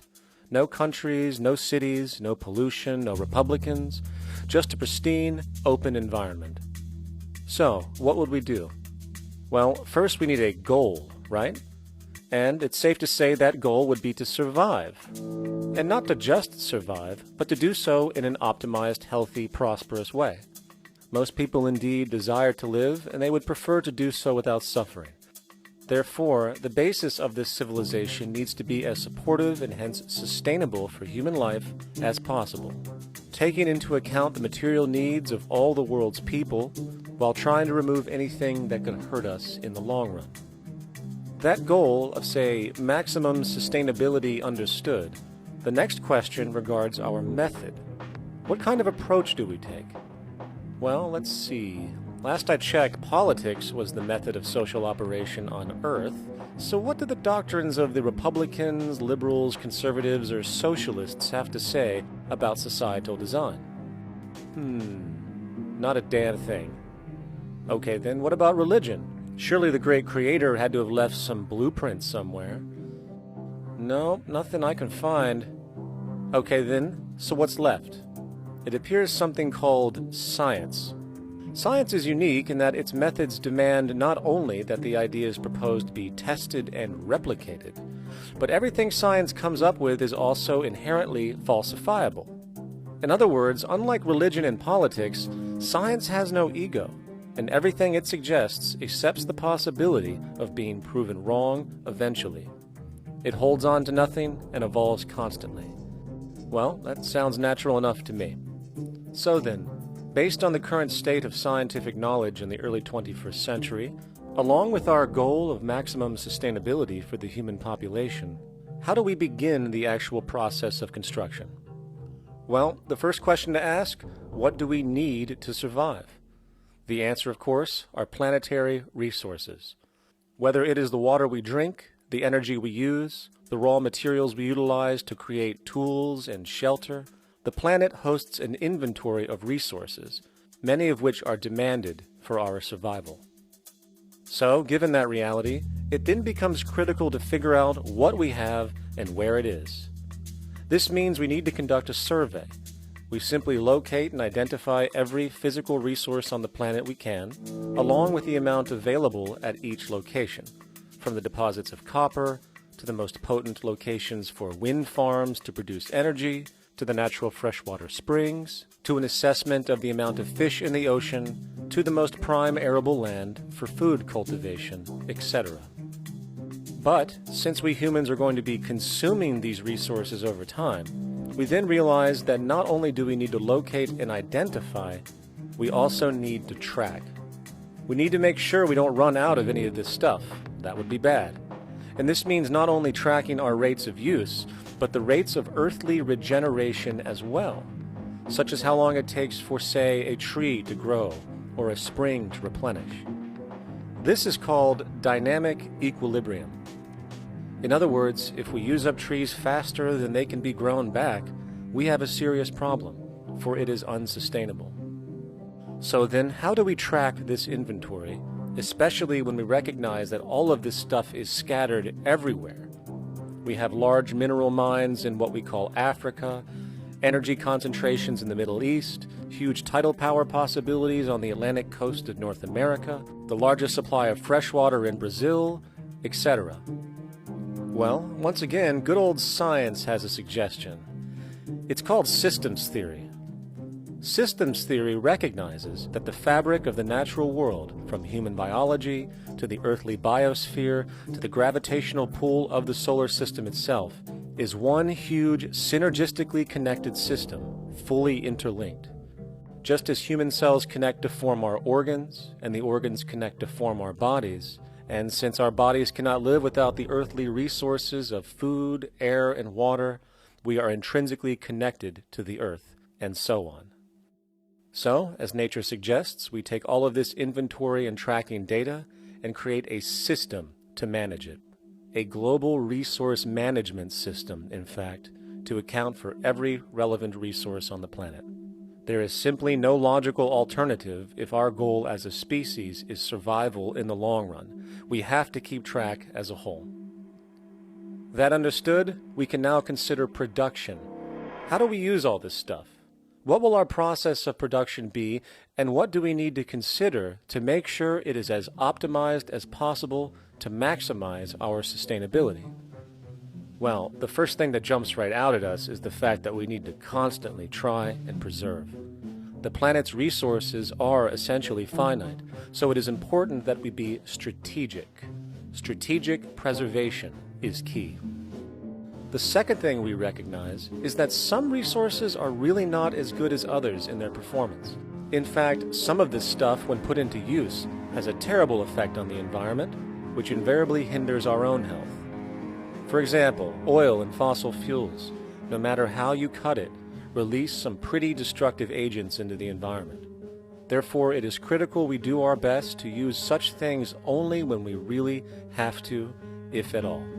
Fortunately for us, we see a ton of solar, wind, tidal, wave, heat differential, and geothermal possibilities for energy production, so we can strategize objectively about what we use and where to avoid what could be called negative retroactions, or anything that results from production or use that damages the environment and hence ourselves.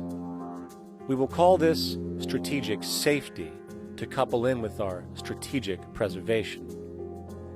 But production strategies do not stop there. We are going to need an efficiency strategy for the actual mechanics of production itself. And what we find is that there are roughly 3 specific protocols we must adhere to.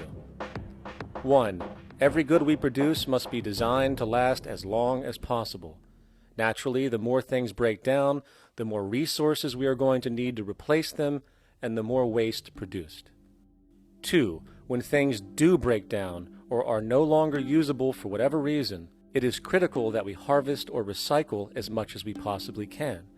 So the production design must take this into account directly at the very earliest stages. 3.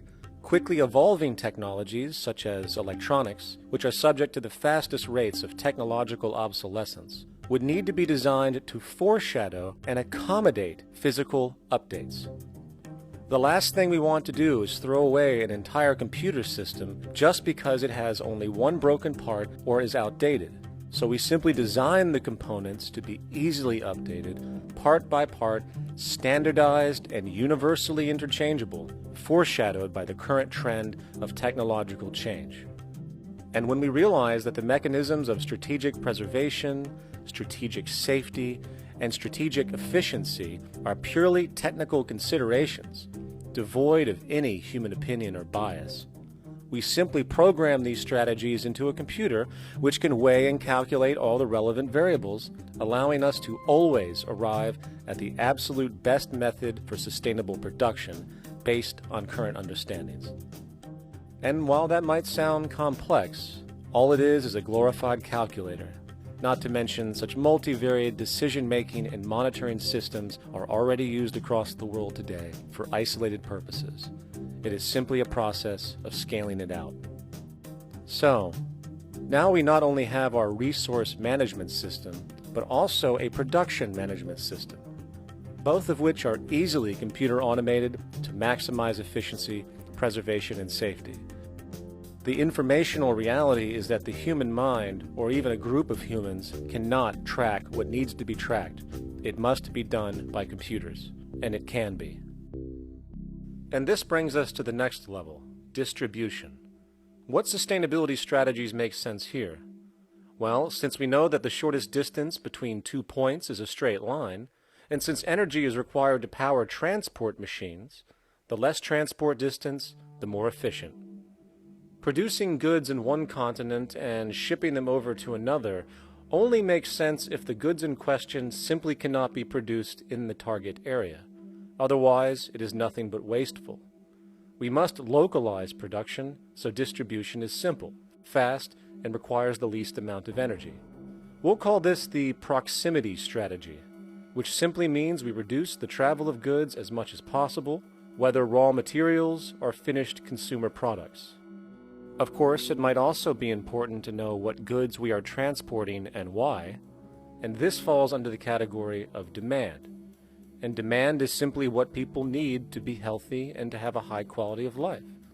The spectrum of material human needs range from core life-supporting necessities, such as food, clean water, shelter, to social and recreational goods, which allow for relaxation and personal social enjoyment, both important factors in human and social health overall. So, very simply, we take another survey. People describe their needs, demand is assessed, and production begins based on that demand. And since the level of demand of different goods will naturally fluctuate and change around different regions, we need to create a demand distribution tracking system, so to avoid overruns and shortages. Of course, this idea is old news. It is used in every major store chain today to make sure they keep up with their inventory. Only this time we are tracking on a global scale. But, wait a minute, we really can't fully understand demand if we don't account for the actual usage of the good itself.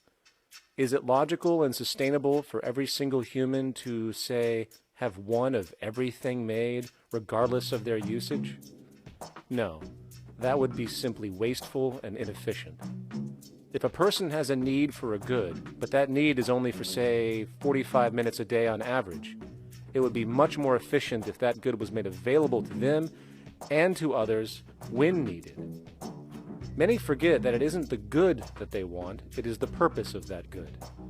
When we realize that the good itself is only as important as its utility, we see that external restriction, or what we might call today ownership, is extremely wasteful and environmentally illogical in a fundamental economic sense. So, we need to devise a strategy called strategic access. This will be the foundation of our demand distribution tracking system, which makes sure we can meet the demand of the population's needs for access of whatever they need when they need it. And as far as physically obtaining the goods, centralized and regional access centers all make sense for the most part, placed in close proximity to the population, and a person would simply come in, take the item, use it, and when finished, return it when it is no longer needed. Sort of how a library works today. In fact, these centers could not only exist in the community in the way we see local stores today, but specialized access centers would exist in specific areas where often certain goods are utilized, saving more energy with less repeat transport. And once this demand tracking system is in order, it is tied into our production management system, and of course into our resource management system, hence creating a unified, dynamically updating, global economic management machine that simply makes sure we remain sustainable, starting with securing the integrity of our finite resources, moving to make sure we only create the best, most strategic goods possible, while distributing everything in the most intelligent and efficient way.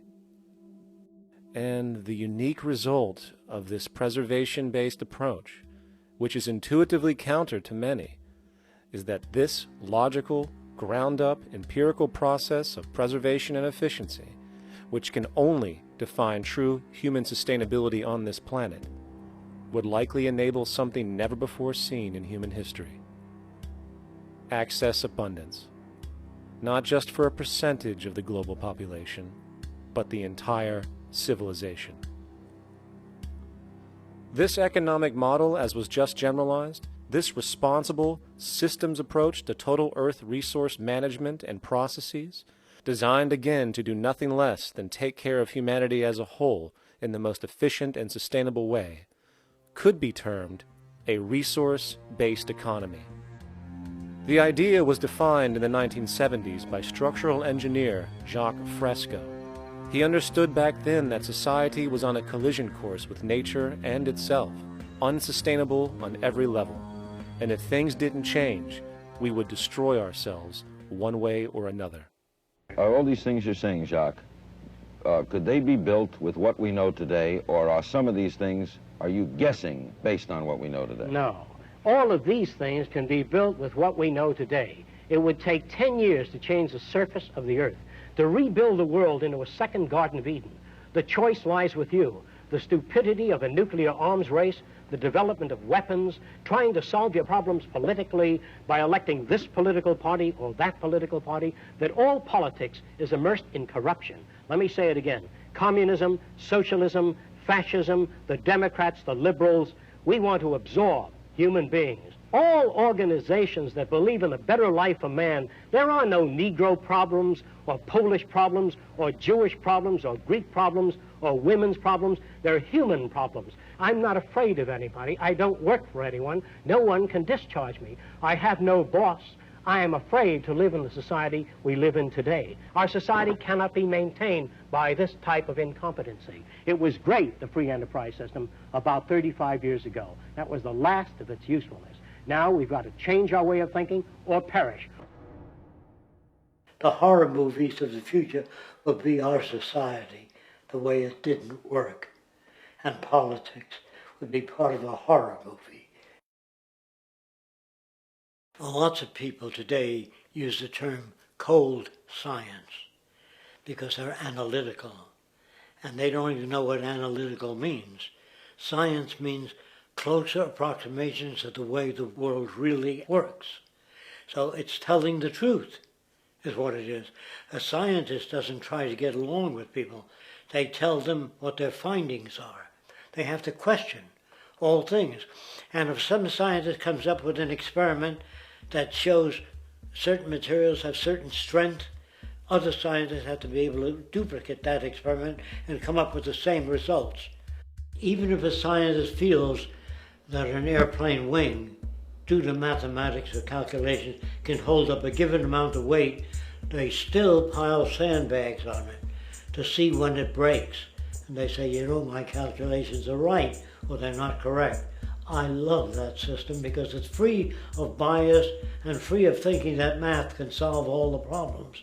You have to put your math to test also. I think that every system that can be put to test should be put to test. And that all decisions should be based upon research. A resource-based economy is simply the scientific method applied to social concern, an approach utterly absent in the world today. Society is a technical invention, and the most efficient methods of optimized human health, physical production, distribution, city infrastructure, and the like reside in the field of science and technology, not politics or monetary economics. It operates in the same systematic way as, say, an airplane, and there is no Republican or liberal way to build an airplane. Likewise, nature itself is the physical referent we use to prove our science, and it is a set system, emerging only from our increased understanding of it. In fact, it has no regard for what you subjectively think or believe to be true. Rather, it gives you an option. You can learn and fall in line with its natural laws and conduct yourself accordingly, invariably creating good health and sustainability, or you can go against the current to no avail.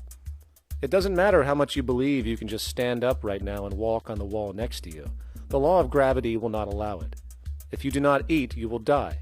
If you are not touched as an infant, you will die. As harsh as it may sound, nature is a dictatorship, and we can either listen to it and come in harmony with it, or suffer the inevitable adverse consequences. So, a resource-based economy is nothing more than a set of proven, life-supporting understandings where all decisions are based upon optimized human and environmental sustainability. It takes into account the empirical life ground, which every human being shares as a need, regardless, again, of their political or religious philosophy. There is no cultural relativism to this approach. It isn't a matter of opinion. Human needs are human needs, and having access to the necessities of life, such as clean air, nutritious food, and clean water, along with a positively reinforcing, stable, nurturing, and non-violent environment, is demanded for our mental and physical health, our evolutionary fitness, and hence the species' survival itself.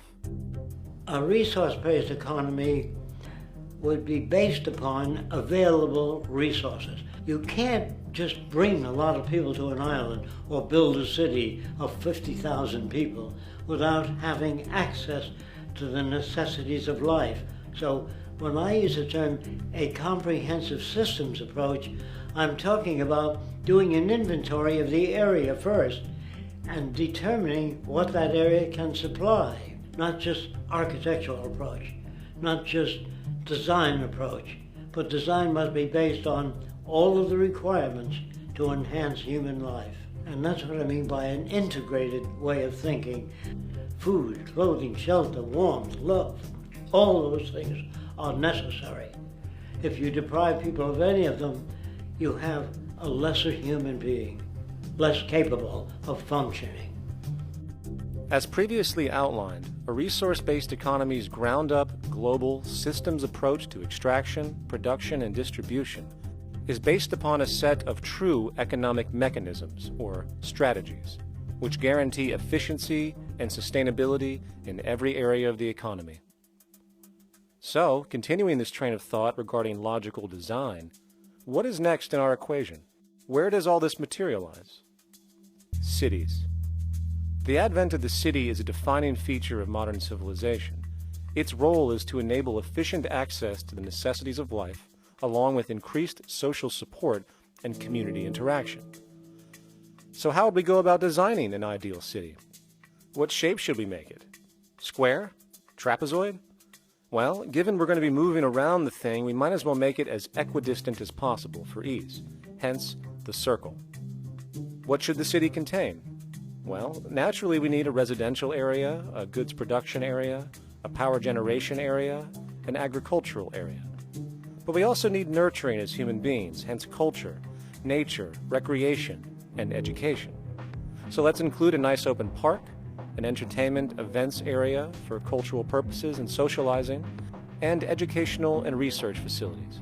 And since we're working with a circle, it seems rational to place these functions in belts based on the amount of land required for each goal, along with ease of access. Very good. Now, let's get down to specifics. First, we need to consider the core infrastructure, or intestines, of the city organism. These would be the water, good, waste, and energy transport channels. Just as we have water and sewage systems under our cities today, we would extend this channeling concept to integrate waste recycling and delivery itself. No more mailmen or garbage men. It is built right in. We could even use automated pneumatic tubes and similar technologies.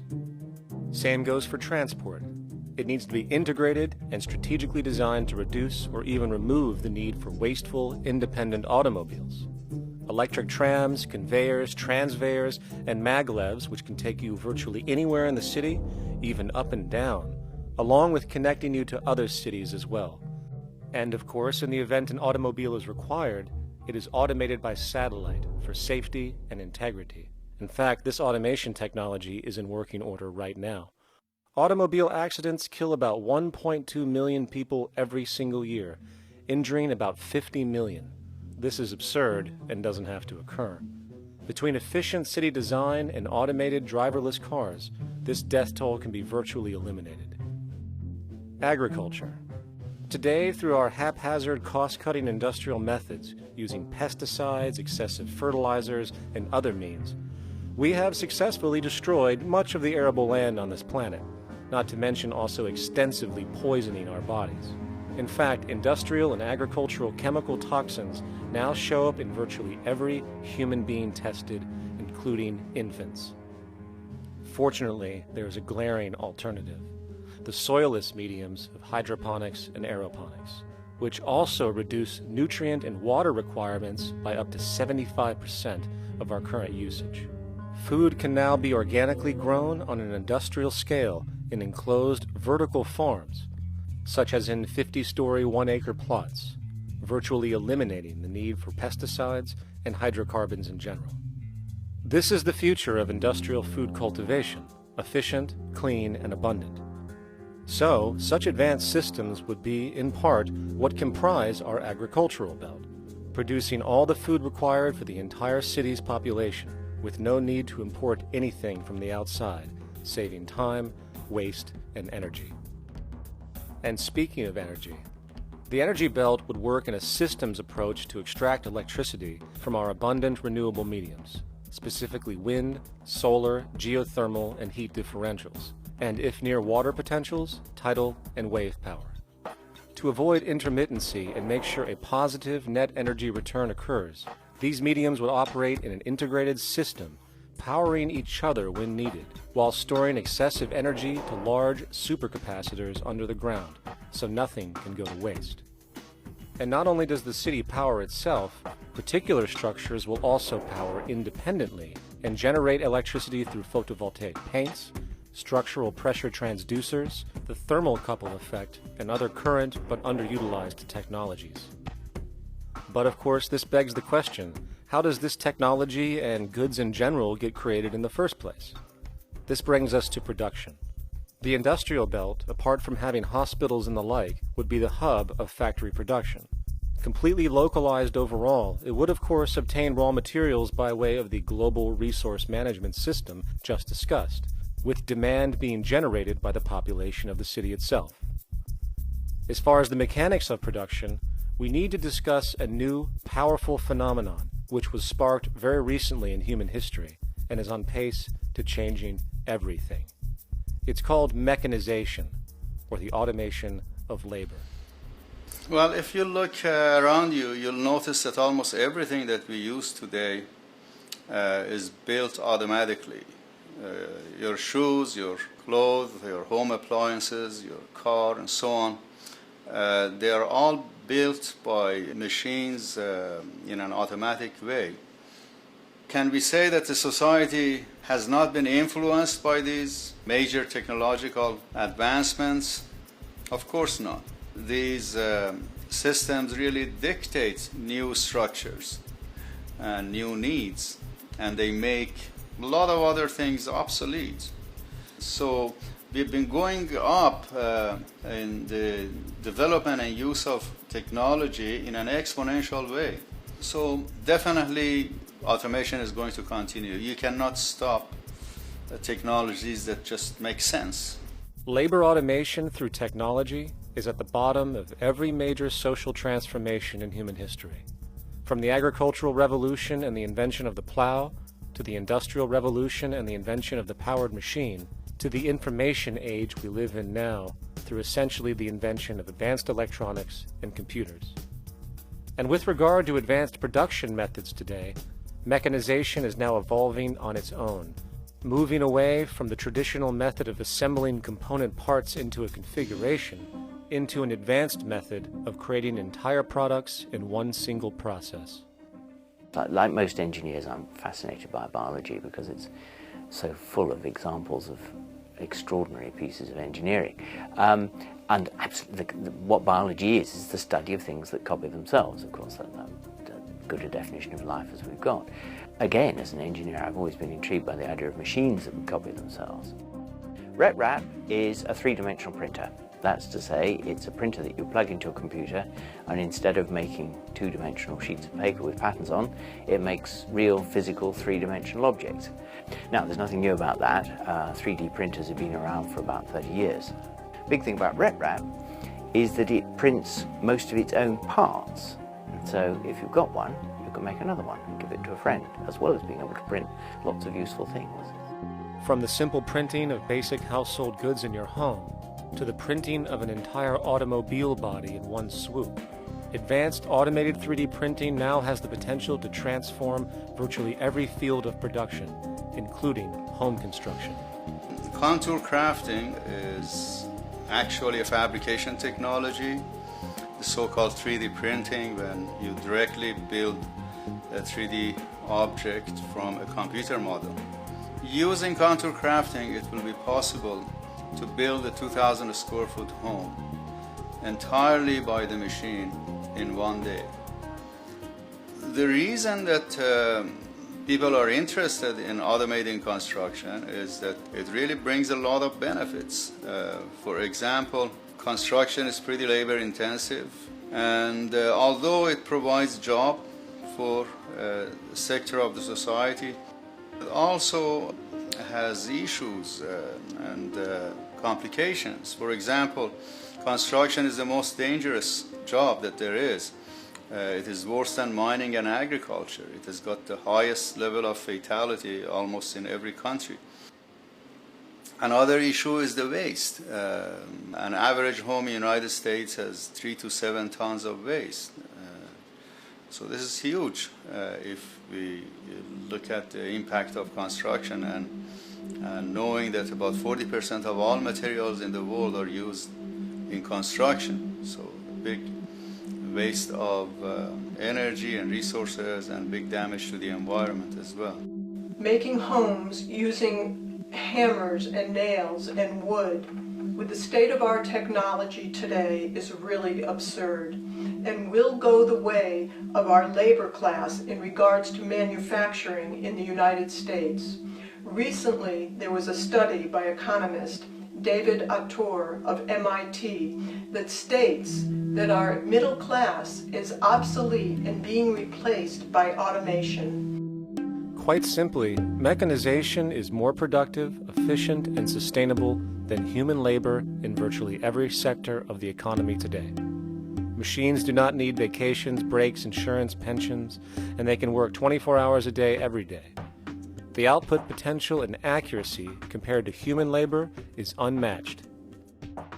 The bottom line, repetitive human labor is becoming obsolete and impractical across the world, and the unemployment you see around you today is fundamentally the result of this evolution of efficiency in technology. For years, market economists have dismissed this growing pattern, which could be called technological unemployment, because of the fact that new sectors always seem to emerge to reabsorb the displaced workers. Today, the service sector is the only real hub left and currently employs over 80% of the American workforce, with most industrialized countries maintaining a similar proportion. However, this sector is now being challenged increasingly by automated kiosks, automated restaurants, and even automated stores. Economists today are finally acknowledging what they have been denying for years. Not only is technological unemployment exacerbating the current labor crisis we see across the world due to the global economic downturn, but the more the recession deepens, the faster the industries are mechanizing. The catch, which is not realized, is that the faster they mechanize to save money, the more they displace people, the more they reduce public purchasing power. This means that while the corporation can produce everything more cheaply, fewer and fewer people will actually have money to buy anything, regardless of how cheap they become. The bottom line is that the labor for income game is slowly coming to an end. In fact, if you take a moment to reflect on the jobs which are in existence today, which automation could take over right now if applied, 75% of the global workforce could be replaced by mechanization tomorrow. And this is why, in a resource-based economy, there is no monetary market system, no money at all, for there is no need. A resource-based economy recognizes the efficiency of mechanization and accepts it for what it offers. It doesn't fight it like we do today. Why? Because it is irresponsible not to, given any interest in efficiency and sustainability. And this brings us back to our city system. In the center is the central dome, which not only houses the educational facilities and transportation hub, it also hosts the mainframe that runs the city's technical operations. The city is, in fact, one big automated machine. It has sensors in all technical belts to track the progress of agriculture, energy gathering, production, distribution, and the like. Now, would people be needed to oversee these operations in the event of a malfunction or the like? Most probably yes, but that number would decrease over time as improvements continue. However, as of today, maybe 3% of the city population would be needed for this job when you break it down. And I can assure you that in an economic system which is actually designed to take care of you and secure your well-being, without you having to submit to a private dictatorship on a daily basis, usually to a job that is either technically unnecessary or socially pointless, while often struggling with debt that doesn't exist just to make ends meet. I guarantee you people will volunteer their time left and right to maintain and improve a system that actually takes care of them. And coupled with this issue of incentive comes the common assumption that if there isn't some external pressure for one to work for a living, people will just sit around, do nothing, and turn into fat, lazy blobs. This is nonsense. The labor system we have today is in fact the generator of laziness, not a resolver of it. If you think back to when you were a child, full of life, interested in new things to understand, likely creating and exploring, but as time went on, the system pushed you into the focus of figuring out how to make money. And from early education to study at a university, you are narrowed, only to emerge as a creature which serves as a cog in a wheel in a model that sends all the fruits to the upper 1%. Scientific studies have now shown that people are, in fact, not motivated by monetary reward when it comes to ingenuity and creation. The creation itself is the reward. Money, in fact, appears only to serve as an incentive for repetitive, mundane actions, a role we have just now shown can be replaced by machine. So when it comes to innovation, the actual use of the human mind, the monetary incentive has proven to be a hindrance, interfering and detracting from creative thought. And this might explain why Nikola Tesla, the Wright brothers, and other inventors who contributed massively to our current world never showed a monetary incentive to do so.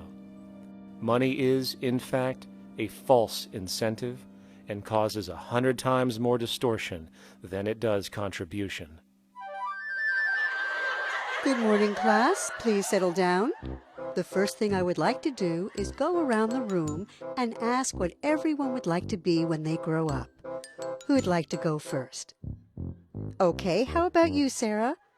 When I grow up, I want to work at McDonald's like my mom. Oh, family tradition, eh? How about you, Linda? When I grow up, I'm going to be a prostitute on the streets of New York City. Oh, glamour girl, huh? Very ambitious. How about you, Tommy? When I grow up, I'm going to be a rich, elitist businessman who works on Wall Street and profits off of the collapse of foreign economies. Enterprising, and great to see some multicultural interest. As stated before, a resource-based economy applies the scientific method to social concern, and this isn't limited to simply technical efficiency. It also has the consideration of human and social well-being directly and what comprises it. What good is a social system if, in the end, it doesn't produce happiness and peaceful coexistence? So it is important to point out that with the removal of the money system and the necessities of life provided, we would see a global reduction in crime by about 95% almost immediately, for there is nothing to steal, embezzle, scam, or the like. 95% of all people in prisons today are there due to some monetary-related crime or drug abuse, and drug abuse is a disorder, not a crime. So what about the other 5%, the truly violent, often seeming to some as being violent for the sake of being violent? Are they just evil people? The reason that I frankly think it's a waste of time to engage in moral value judgments about people's violence is because it doesn't advance by one iota our understanding of either the causes or the prevention of the violent behavior. People sometimes ask if I believe in forgiving criminals. My answer to that is, no, I don't believe in forgiveness any more than I believe in condemnation. It's only if we as a society can take the same attitude of treating violence as a problem in public health and preventive medicine rather than as a moral evil. It's only when we make that change in our own attitudes and assumptions and values that we will actually succeed in reducing the level of violence rather than stimulating it, which is what we do now. The more justice you seek, the more hurt you become, because there's no such thing as justice. There is whatever there is out there. That's it. In other words, if people are conditioned to be racist and bigots, if they're brought up in an environment that advocates that, why do you blame the person for it? They're a victim of a subculture. Therefore, they have to be helped. The point is, we have to redesign the environment that produces aberrant behavior. That's the problem, not putting a person in jail. That's why judges, lawyers, freedom of choice, such concepts are dangerous because it gives you misinformation that the person is bad or that person is a serial killer. Serial killers are made just like soldiers become serial killers with a machine gun. They become killing machines, but nobody looks at them as murderers or assassins because that's natural. So we blame people. We say, well, this guy was a Nazi, he tortured Jews. No, he was brought up to torture Jews. Once you accept the fact that people have individual choices and they're free to make those choices, free to make choices means without being influenced. And I can't understand that at all. All of us are influenced in all our choices by the culture we live in, by our parents, and by the values that dominate. So we're influenced. So there can't be free choices. What's the greatest country in the world? The true answer, I haven't been all over the world, and I don't know enough about different cultures to answer that question. I don't know anybody that speaks that way. They say, good old USA, the greatest country in the world. There's no survey. Have you been to India? No. Have you been to England? No. Have you been to France? No. What do you make your assumptions on? They can't answer. They get mad at you. They say, well, goddamn it, who the hell are you to tell me what to think? You know, don't forget, you're dealing with aberrated people. They're not responsible for their answers. They're victims of culture. That means they've been influenced by their culture.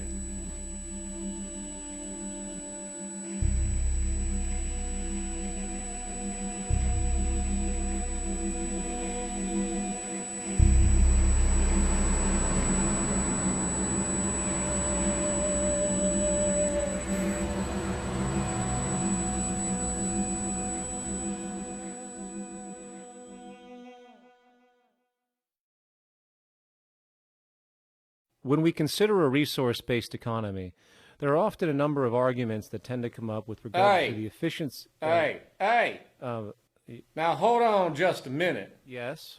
I know what this is. This is called Marxism, buddy. Stalin killed 800 billion people because of ideas like this. My father died in the gulag. Hold on. Communist, fascist. You don't like America, you should just leave. All right, everybody just calm down. Death to the New World Order. Death to the New World Order.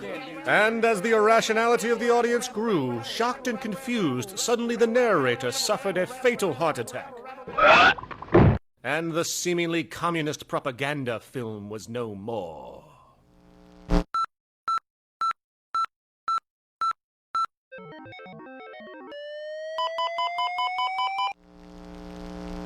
You know, I've said that sort of thing to people in think tank type of situations, and you know, these Club of Rome types and so forth.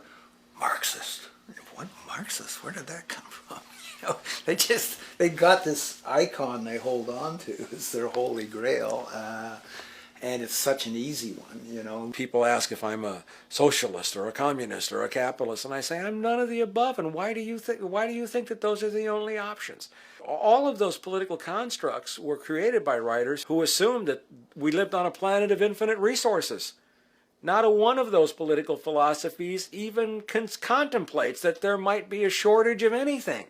I believe that communism, socialism, free enterprise, fascism are part of social evolution, that you can't take a giant step from one culture to another, but they're in-between systems. Before there's any ism, we've got a life ground, and the life ground is, as I just described most easily, it's all the conditions required to take your next breath, and that involves the air you breathe, the water you get, the safety you have, the education you can access, all these things that we share and use and that no life in any culture can do without. So we've got to reset down to the life ground, and the life ground is no longer any ism.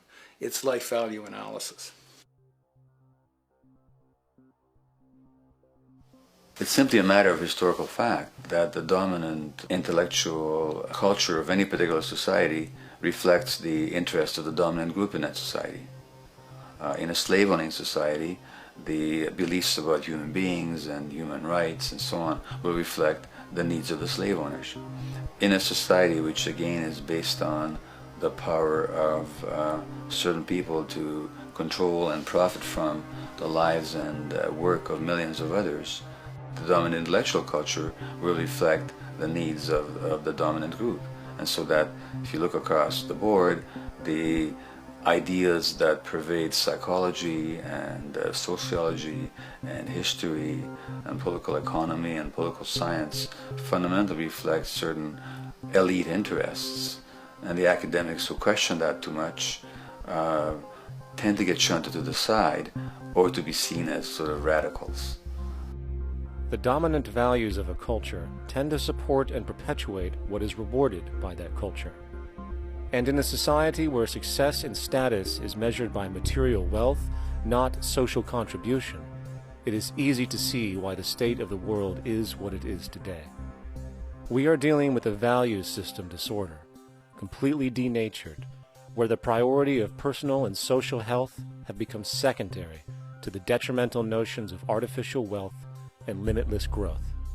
And like a virus, this disorder now permeates every facet of government, news media, entertainment, and even academia. And built into its structure are mechanisms of protection from anything that might interfere.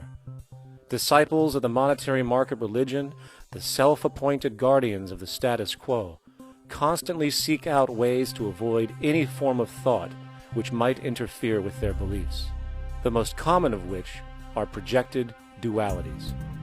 If you are not a Republican, you must be a Democrat. If you are not a Christian, you might be a Satanist. And if you feel society can be greatly improved to consider perhaps, I don't know, taking care of everyone, you're just a utopianist.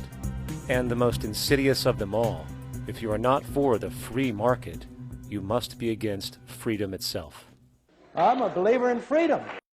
Every time you hear the word freedom being said anywhere or government interference said anywhere, it means, decoded, blocking maximization of turning money into more money for private money possessors. That's it. Every other thing they'll say, oh, we need more commodities for people, oh, this is freedom against tyranny and so forth. Every time you see it, you can decode it down to that. And I think you'll find a one-to-one correlation with every time they use it. And this is a sense in which we might call it's a syntax, a governing syntax of understanding and of value, so that it governs beneath their own recognition of it. So they may not say, oh, I didn't mean that at all, but in fact, that's what they do. Just like you may speak a grammar, and you have rules of grammar you follow without recognizing what the rules are.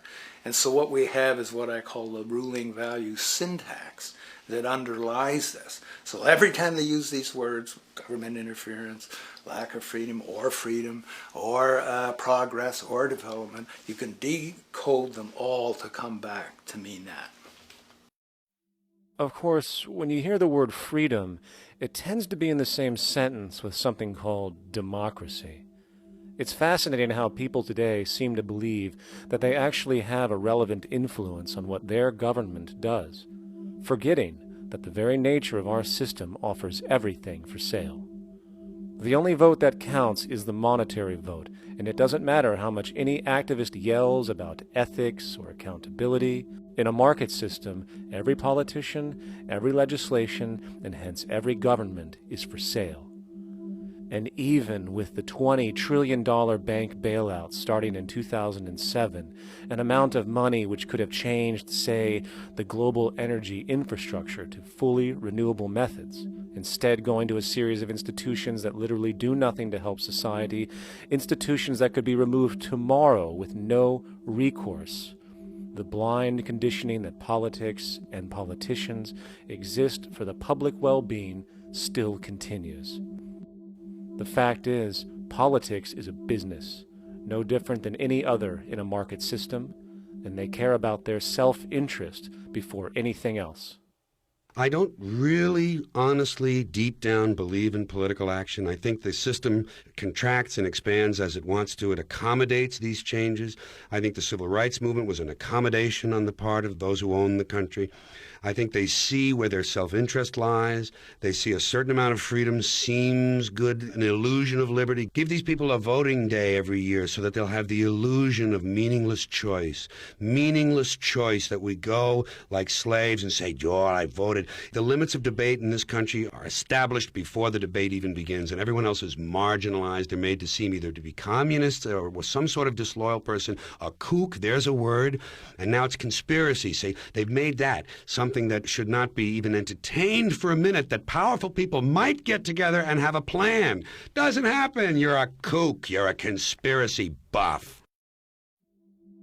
And of all the mechanisms of defense of this system, there are two that repeatedly come up. The first is this idea that the system has been the cause of the material progress we have seen on this planet. Well, no. There are basically two root causes which have created the increased so-called wealth and population growth we see today. One, the exponential advancement of production technology, hence scientific ingenuity. And two, the initial discovery of abundant hydrocarbon energy, which is currently the foundation of the entire socioeconomic system. The free market, capitalist, monetary market system, whatever you want to call it, has done nothing but ride the wave of these advents with a distorted incentive system and a haphazard, grossly unequal method of utilizing and distributing those fruits. The second defense is a belligerent social bias generated from years of propaganda, which sees any other social system as a route to so-called tyranny, with various name droppings of Stalin, Mao, Hitler, and the death tolls they generated. Well, as despotic as these men might have been, along with the societal approaches they perpetuated, when it comes to the game of death, when it comes to the systematic daily mass murder of human beings, nothing in history compares to what we have today. Famines throughout at least the last century of our history have not been caused by a lack of food. They've been caused by relative poverty. The economic resources were so inequitably distributed that the poor simply didn't have enough money with which to buy the food that would have been available if they could have afforded to pay for it. That would be an example of structural violence. Another example, in Africa and some other areas, but I'll particularly focus on Africa, tens of millions of people are dying of AIDS. Why are they dying? It's not because we don't know how to treat AIDS. We have, millions of people in the wealthy countries are getting along remarkably well because they have the medicines that will treat it. The people in Africa who are dying of AIDS are not dying because of the HIV virus. They're dying because they don't have the money with which to pay for the drugs that would keep them alive. Gandhi saw this. He said the deadliest form of violence is poverty. And that's absolutely right. Poverty kills far more people than all the wars in history, more people than all the murderers in history, more than all the suicides in history. Not only does structural violence kill more people than all the behavioral violence put together, structural violence is also the main cause of behavioral violence.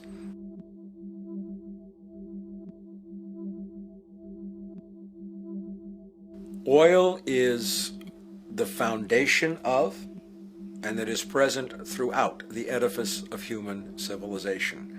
There are 10 calories of hydrocarbon energy, oil and natural gas, in every calorie of food you and I eat in the industrialized world. Fertilizers are made from natural gas. Pesticides are made from oil. You drive oil-powered machines to plant, plow, irrigate, harvest, transport, package. You wrap the food in plastic, that's oil. All plastic is oil. There are 7 gallons of oil in every tire. Oil is everywhere. It's ubiquitous. And it's only because of oil that there are 7 billion people, or almost 7 billion people on this planet right now. The arrival of this cheap, easy energy, which is equivalent, by the way, to billions of slaves working around the clock, changed the world in such a radical way over the last century, and the population has gone up 10 times. But by 2050, oil supply is able to support less than half the present world's population in their present way of life. So the scale of adjustment to live differently is just enormous. The world is now using 6 barrels of oil for every barrel it finds. 5 years ago, it was using 4 barrels of oil for every barrel it finds. A year from now, it's going to be using 8 barrels of oil for every barrel it finds. What's disturbing to me is the lack of any real effort from governments worldwide or industry leaders worldwide to do something different. I mean, we have these sort of attempts to build more wind power and to maybe do something with tide. We've got attempts to make our cars a little bit more efficient. But there's nothing which really looks like a revolution coming along. These are all pretty minor. And that, I think, is pretty frightening. And the governments who are driven by these economists who don't really appreciate what we're talking about are trying to stimulate consumerism to restore past prosperity in the hope that they can restore the past. They're printing yet more money lacking any collateral at all. So if the economy improves and recovers and growth, the famous growth comes back, it'll only be short-lived because within a short period of time, counted in months rather than years, it'll hit the supply barrier again. There'll be another price shock and a deeper recession. So I think we go into a series of vicious circles. So you have the economic growth going up, price spike, everything shuts down, that's where we are now. Then it starts to come up again. But what we have now is this area where there's no more ability to produce cheap energy. We're at the peak. We're on the downslope of oil production. No way you're going to get any more out of the ground any faster, which means that things shut down. The price of oil drops, which it did in early 2009, but then as you have an ersatz so-called recovery, the price of oil starts to come back. It's recently been hovering around $80 a barrel, and what we see is at $80 a barrel now, with the economic and financial collapse, people are having a hard time affording that.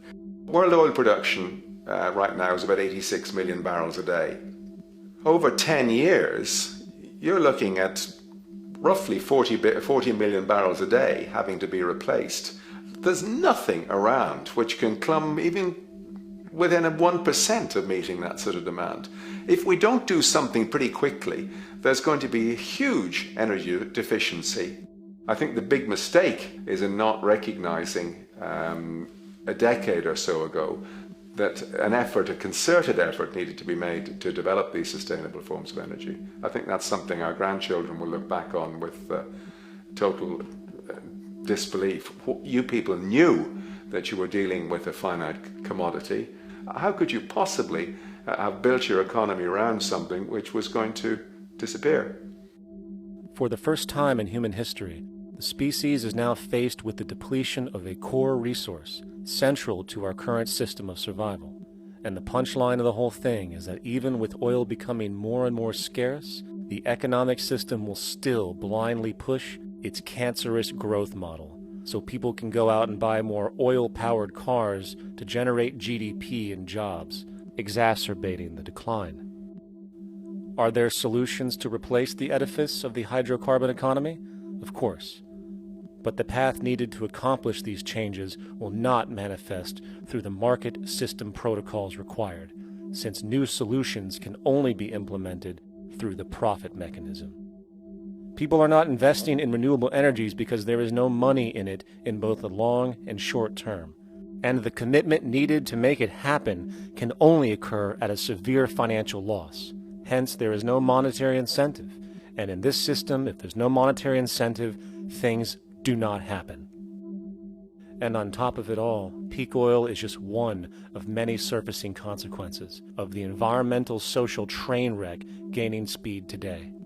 Other declines include freshwater, the very fabric of our existence, which is currently showing shortages for 2.8 billion people, and those shortages are on pace to reach 4 billion by 2030. Food production, the destruction of arable cropland, from which 99.7% of all human food comes from today, is occurring up to 40 times faster than it is being replenished. And over the last 40 years, 30% of the arable land has become unproductive. Not to mention that hydrocarbons are the backbone of agriculture today, and as it declines, so will the food supply. As far as resources in general, at our current patterns of consumption, by 2030 we will need 2 planets to continue our rates. not to mention the continual destruction of life-supporting biodiversity, causing extinction spasms and environmental destabilization across the globe. And with all of these declines, we have the near exponential population growth, where by 2030 there might be over 8 billion people on this planet. Energy production alone would need to increase 44% by 2030 to meet such demand. And again, since money is the only initiator of action, are we to expect that any country on the planet is going to be able to afford the massive changes needed to revolutionize agriculture, water processing, energy production, and the like, when the global debt pyramid scheme is slowly shutting the entire world down? Not to mention the fact that the unemployment you currently see is going to become normality due to the nature of technological unemployment. The jobs are not coming back. And finally, a broad social perspective. From 1970 to 2010, poverty on this planet doubled due to this system. And given our current state, do you honestly think we will see anything less than more doubling, more suffering, and more mass starvation? There is not going to be any recovery. This is not some long depression that we're someday going to pull out of. I think the next phase we're going to see after the next round of economic collapse is massive civil unrest, when employment checks stop being paid because the states have no money left. And when things get so bad that people lose confidence in their elected leaders, they will demand change if we don't kill each other in the process or destroy the environment. I'm just afraid that we might get to the point of no return. And that bothers me no end. We do all we can to avoid that condition. It's clear that we're on the verge of a great transition in human life. That what we face now is this fundamental change of the life we've known over the last century. There has to be a link between the economy and the resources of this planet, the resources being, of course, all animal and plant life, the health of the oceans and everything else. This is a monetary paradigm that will not let go until it's killed the last human being. The in-group will do all it can to stay in power. And that's what you got to keep in mind. They'll use the Army and Navy and lies or whatever they have to use to keep in power. They're not about to give it up because they don't know of any other system that will perpetuate their kind.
straight and stronger course to the corner of your life. Just remember that the goal is for us all to capture all we want.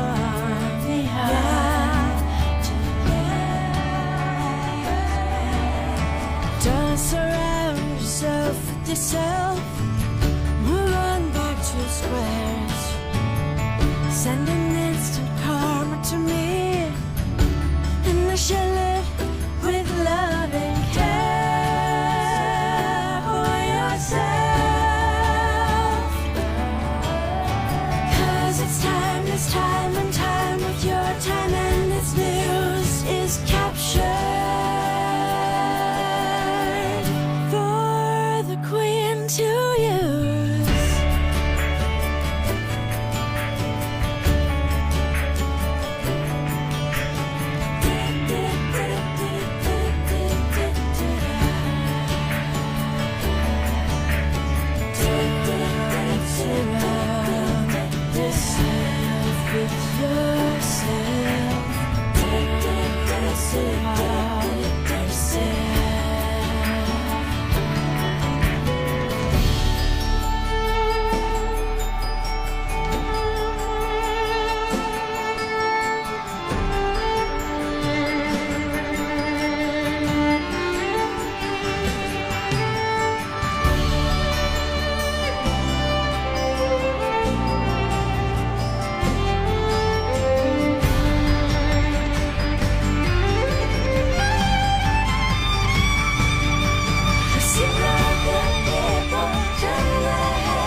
Satisfied, I'm on my way.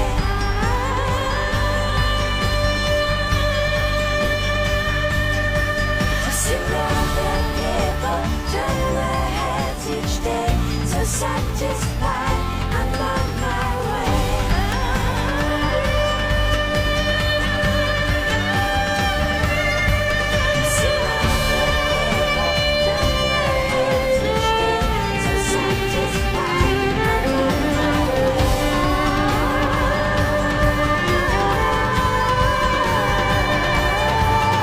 To see other people turn their heads each day. So satisfied.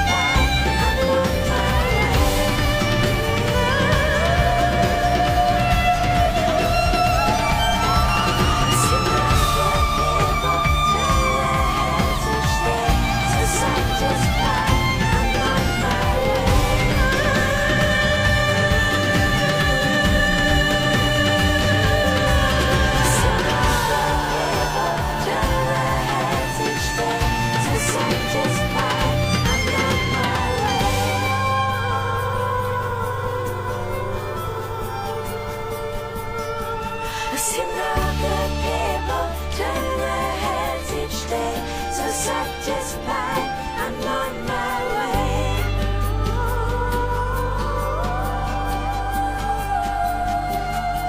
I've seen the good people turn their heads each day. So satisfied, I'm on my way.